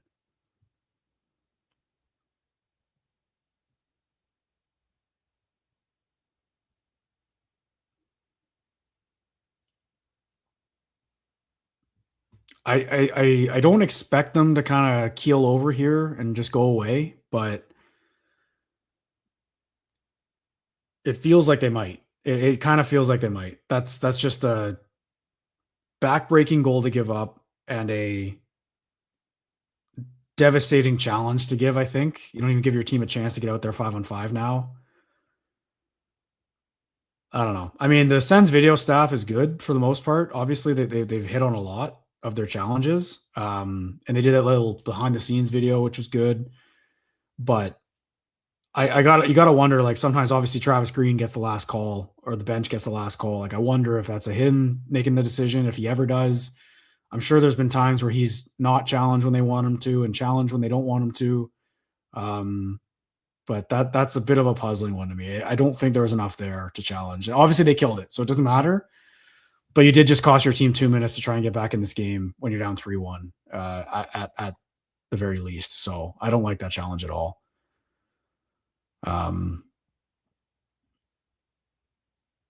But again, you're going to look at the shots in this game, and that's 3 goals on 17 shots on Levy. And it isn't good enough for the NHL, and it sure isn't good enough for a playoff team. That's just the bottom line. And I know the goals aren't all on him, and there comes a point, but that's just it's defense in front of him too. Like it's all of it. I'm not blaming Levy. It's just like, it's hard not to when the goaltending's so polarizing right now in Ottawa, and it's been so bad. You know, he made some nice saves in the second period, a good second period, but I don't know what you do. I don't know what you do. You hope Matt Sogard can come in tomorrow night and just completely stone cold the Colorado Avalanche on the road on a back-to-back when the Avalanche have lost 2 in regulation back-to-back for the first time all season. You're getting my tone here, my point. It's brutal. And I think you have to talk about that line. They're now -3. I meant to pull it up here. I know Zetterlund was off the ice technically for that second goal, but effectively that's his line. And I'll pull it up right now. And then you add Jensen and Shabbat, who are -1 or -2 each to that too. They've been out there for 2 goals as well. So that's not good. I'm not sure what other D pair was out there for the third one then. Anyway, doesn't matter. But I guess it was Sanderson and Zub. But yeah, Kachuk and Pinto, each a -3 in a 3-1 game. Plus minus isn't everything, but when it's so dramatic in one way or the other, in a game like this, it does matter to me still. I know it's an ancient stat, but you can read a lot into it. You can read a lot into other guys. And Pinto was a -2 last game. He's in a bad slump right now. And like, obviously he scores that breakaway goal. We've got a 2-2 game, different conversation. Instead, a shift later, it's 3-1 and he's a -3. So something's got to change here, folks, in Ottawa. This is not good enough going on right now. And the season is slipping away. We are watching the season slip away here in these last 2 losses. It was looks like Zetterlund's getting some work done on the bench. His neck or something. That's kind of interesting to see. Got a sore neck, I guess. I don't know. Did Boot get credit for that, or was that Tanev who got credit? Because if Boot scored, then that's a real slap in the face. Yeah, he did. That's great. Second goal. Second career goal for Boot. And yeah. The reason I'm bringing up Boot, if you guys missed it earlier, Ross lovingly pointed out that Boot is the pick that the then Arizona Coyotes, but now Utah Mammoth used in the Jacob Chikrin trade. So that was a Senators pick that they used to get this guy who just scored on them. Obviously, it's hindsight. You never know what the future's going to hold. I think that was still a decent trade at the time for the Sens. But it's actually, let's completely spin zone this. The guy who they got for trading Jacob Chikrin, I don't know if they traded down or something like that, but that was a pick they had because of this Chikrin trade. And then the Senators flipped Chikrin for Nick Jensen in the third, and both guys were involved on that goal. One of them on the Sens was on his behind, losing his stick on the rush and just defending poorly again, which we've seen all year from him. And then the other one was scoring a goal on the Ottawa Senators. It's poetic. It's poetically cruel. And I'd say tonight's the first time all season I've worried about this team making the playoffs. Not like officially, I've thought about that, obviously with how tight the standings are and stuff, but they're falling behind here, folks. They are falling behind too much, and they've been way too streaky in a conference where you can't be streaky. You can't be. And we've seen teams like the Buffalo Sabres have won 11 of 12 games, and they're not even in the playoffs yet. So think about the work the Sens have to do to get themselves back in the race, despite only being 4 points back. They need to turn their own game around and fix the issues they have. And they need a lot of help. So there's two ways this has to go. And I can see this team, like there's 10 minutes left in the third. They can win this game. It's not over. But it's just is starting to feel deflating. And you can start to see a little bit of frustration on the Senators a little bit too. So this is just not a good vibe. Not a good vibe for the Ottawa Senators right now. We're 1 minute from midnight. Is the clock striking midnight on the Senators season? That's a little poetic for me, and I unfortunately am pretty proud of that.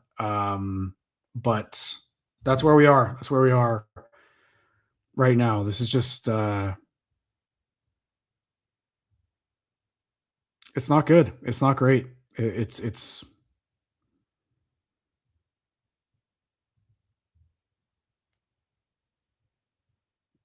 yeah, and look, like I just saw it. I just opened Twitter for the first time. Like, it's the start to this game, right? Like, you can afford a goal like that third one in a game that you have control of, which they should have, right?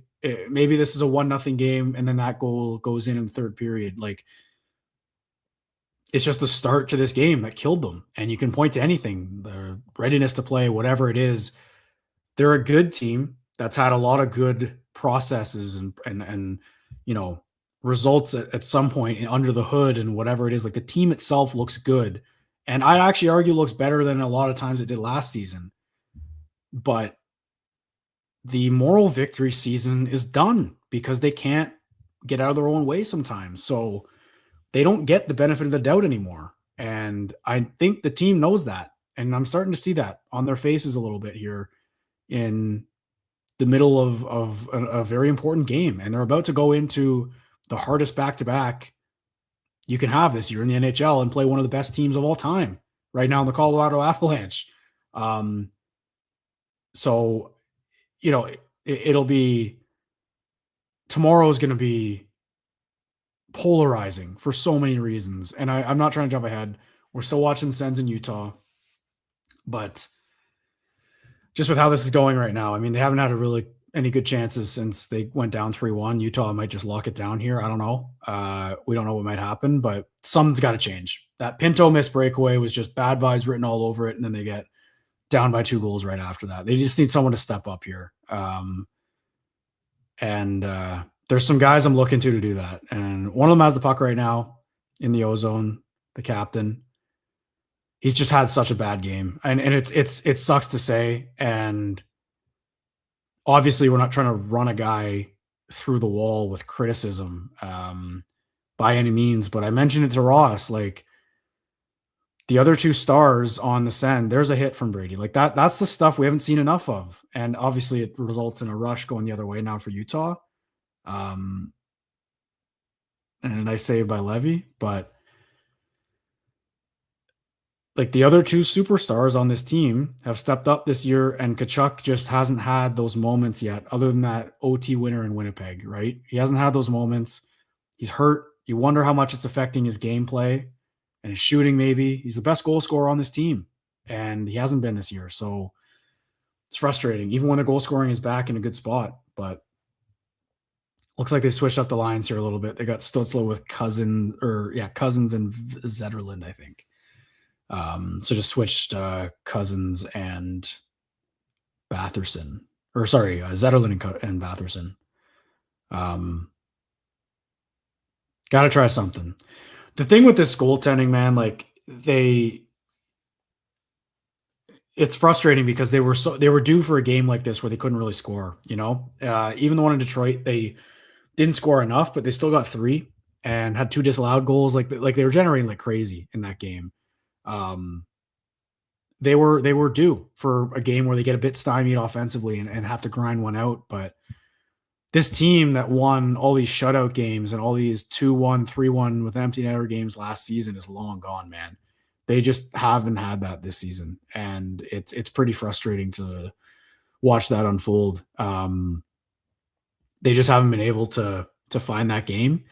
And I think that's what's kind of jarring, right? Like you can talk big picture stuff, and I know that there's more heat on Steve Staios in this market than there has been in general at all, really, right? Like it's his 3rd season, 2nd full season technically. He comes in pretty early in the 23-24 season, but like it right now they're staring the face at another missed playoff year, and all of a sudden that's going to be missing the playoffs in 2 out of 3 years under this regime. Like it's just, there's a lot of things you start thinking about when this is going on, and you can drive yourself insane trying to talk yourself into why and like how it can turn around. And it still can. That's the thing. Literally this game can turn around with all the time left. It's just, when you watch this team every night, it'd be borderline shocking if they came back in this one. I don't know why.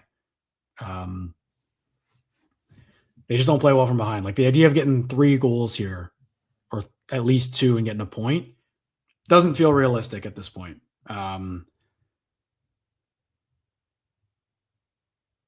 So I've got a friend of mine who's a Leafs fan. Doesn't have any reason to be watching this, but he is enjoying the hate watch, he said. So if there's any other fans that aren't Sens fans in here, you are welcome, because you're getting a good hate watch. And you'll have another good hate watch because the postcast is coming up right after this. Be a bit of a break, obviously, but if you stay right here on the YouTube page, it won't go anywhere. And the boys, we will be back. I'm actually not even sure what the crew is going to be like. I might be back. I might be in there. I don't know. We'll find out what combo of us it is, but the postcast will be here right after the game. So if you want some more venting and some different venting than not just me, that's where you can go. The postcast is every game brought to you by the Glebe Central Pub, as always. The vibes are free, but the vibes are not free right now for the Ottawa Senators at all. It's just so difficult because they're also in these modes here. Audio broke free a little bit. They're in these lulls too, where it's like if you kind of collected enough points at the beginning of the year, you can afford these, right? You can afford to have a slump where you can't score your goaltending. You got to figure some stuff out, but they can't. They are dead last in the Eastern Conference, or dead last in the Atlantic and second last in the East. Which is hard to say because, again, like I mentioned earlier, they'd be right in the mix of the playoff race in the Western Conference. But that's not the case. It's not the reality they find themselves in. And I think harping on that and, resting on that is a little bit unacceptable if you're the team. And you can get away with it if you get a 95-point season and miss the playoffs. Like that's technically what they did last season, right? Like they clinched it, I think 90 points or 92 points or something like that, and the rest is just whatever happens. But they're having a decent year. They're like 1 point off the pace, like better than the pace they were at this point last season. And there's a lot of hockey left. Like this team can get hot, but it's just nothing's lining up. Nothing's lining up. We're watching Tim Stützle play the best hockey of his career, and simultaneously the other star forward is just going through injuries and not having his best play effectiveness wise. And he admitted it himself. He wants to fight. There's another chance. Nice save by Levy, but he almost let in the rebound there. Didn't know where it was. And Utah is just kind of snapping it around now in the D zone. So it's just frustrating. It's frustrating how the stars have lined up and in a bad way for the Sens. It's been a perfect storm in a way. But again, I don't know what the expected goals are in this game. But I know what the shots are, and you go meat and potato statistics, you just need more saves. And I think that's still the case. Here's Batherson, breakaway, loses the puck, and Vejmelka comes out and plays it out to center. And here comes Schmaltz over to Keller.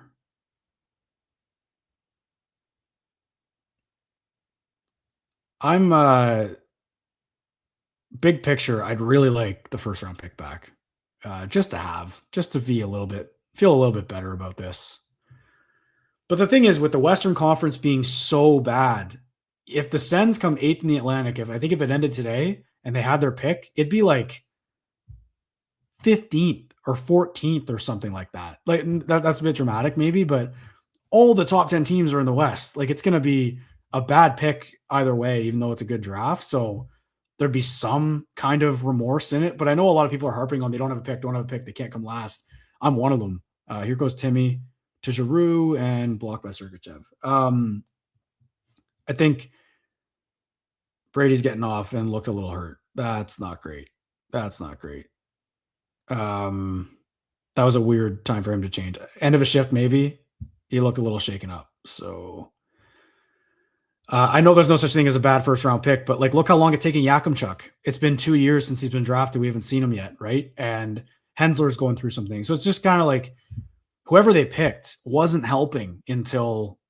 be able to help until like 2028 at best. So I'm not banking on this first round pick saving them at some point in the near future anyway, if they stay where they are in terms of the whole league, and they will, because they're not bad enough of a team to get close to lottery contention. So it proves the shocking, nature of where they're at, I think. But yeah, all of a sudden here we got 4 minutes left in the period, and they're not coming close at all to any chances. So I'd like to see if Brady's actually hurt. I don't like, it looked like he was shaken up when he got off. I don't know. I think they're going to pull Levy here soon if they can get some kind of possession in the O-zone. Jordan Spence has been great. Really like Jordan Spence out there. Every time. Just makes a nice play with the puck every time. It's a good pinch by Jensen, I think. I don't know. I don't know with Jensen. He can't be in the lineup tomorrow. That's for sure. I need Matt and Paolo back in there. Go Matt and Paolo, Clevin, and then Shabbat Spence maybe. I really don't know. I don't know. The thing is, the other frustrating thing is I legitimately don't think you can blame the coaching staff other than the penalty kill, which has been much talked about, obviously. I don't think you can blame the coaching staff for like in terms of the blame pie, if you want to call it. Here's a 3-on-2, 3-on-1. Krause just missed the net. Kachuk's back out there. Okay, he wasn't hurt, so I don't know what that was. All right, 2 minutes here. 2.5 minutes. Like, they need a miracle. It's got to be a miracle.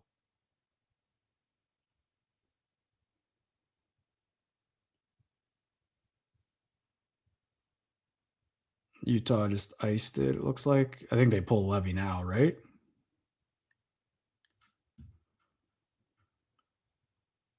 I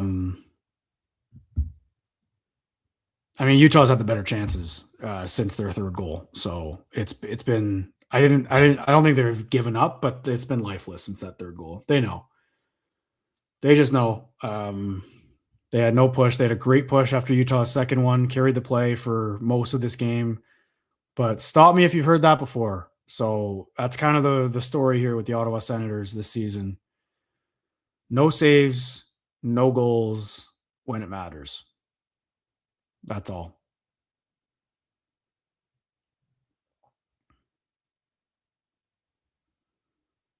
Nice move by Sanderson. Kachuk and no goal. Nope, just can't beat Vejmelka tonight.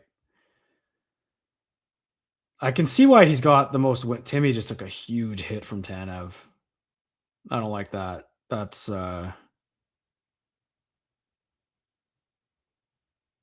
big block. Tanev got the block. Wow. That shake and bake from Sanderson to the blue line is just so filthy. He's fun to watch, man. If nothing else, there are some very fun players on this team to watch. We'll have to see Pillsy on the postcast if the panic button's out tonight. I know that's going to be a big question I have for him. I'm close. I'm pretty close. This is the most doubt I've had this team will make the playoffs, I think, this season. It's game 42. There's so much hockey left. Everything that they've been through already this year. They have another full season, a huge break coming in a month. But this stinks. They haven't had many of those big wins, you know? Like they haven't had a signature big win in a while, I feel like. They had a couple this year, but it's been pretty I don't know how to put it. Pretty like vanilla from the Ottawa Senators, just in terms of what they're able to do in the standings. They had a 4-game win streak right before Christmas, but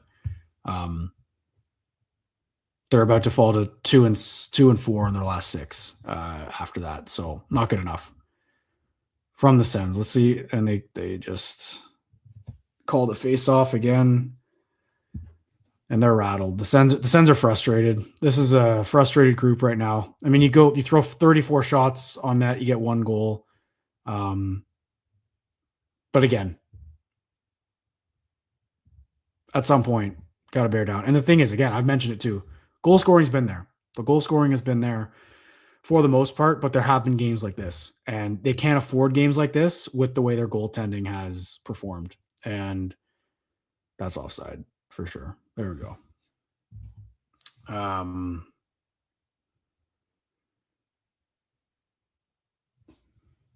Yeah, it's been a tough one. And like I kept the positivity going in the second period or in the third period here. Like I actually thought they had legs, they were carrying the play, like all the things that contributed to it, but they just let that goal deflate them. And even they had a nice penalty kill after that. To kill off the challenge that Green made. And then it's been a whole bunch of nothing. No high danger chances since. And there's a minute and a half here. And tons of time to score, too, technically in the NHL. But they got to make something happen here quick. Minute 15. Got to get it to the net. They're spending too long passing, and they're not even getting good looks.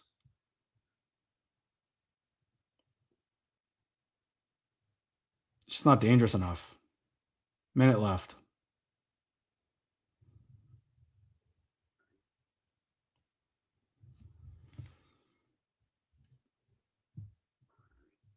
Kachuk's going out there to being physical. This is going to get a bit chippy here at the end for sure.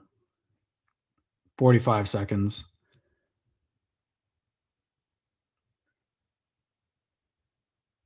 This is a physical shift here. Kachuk taking a bit of a beating in front. I'd imagine the festivities will begin here shortly. That does it. That's back-to-back losses after back-to-back wins for a team that is dead last in their own division. That's it's pretty tough. Tough finish.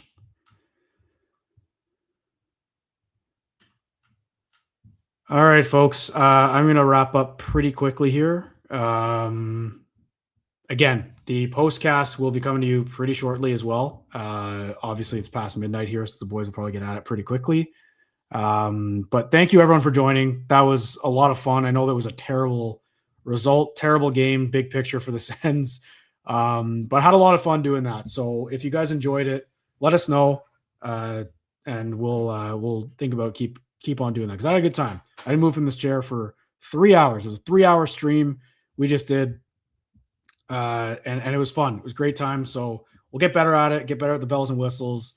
But that third period is kind of the vibe. Just talk about the game, whatever's going on, and then react. And that's kind of what we're going to do. So appreciate everyone for joining. I'm going to sign off from the live stream for the night. Again, I might be in the postcast. I actually don't even know, but I might see you guys soon.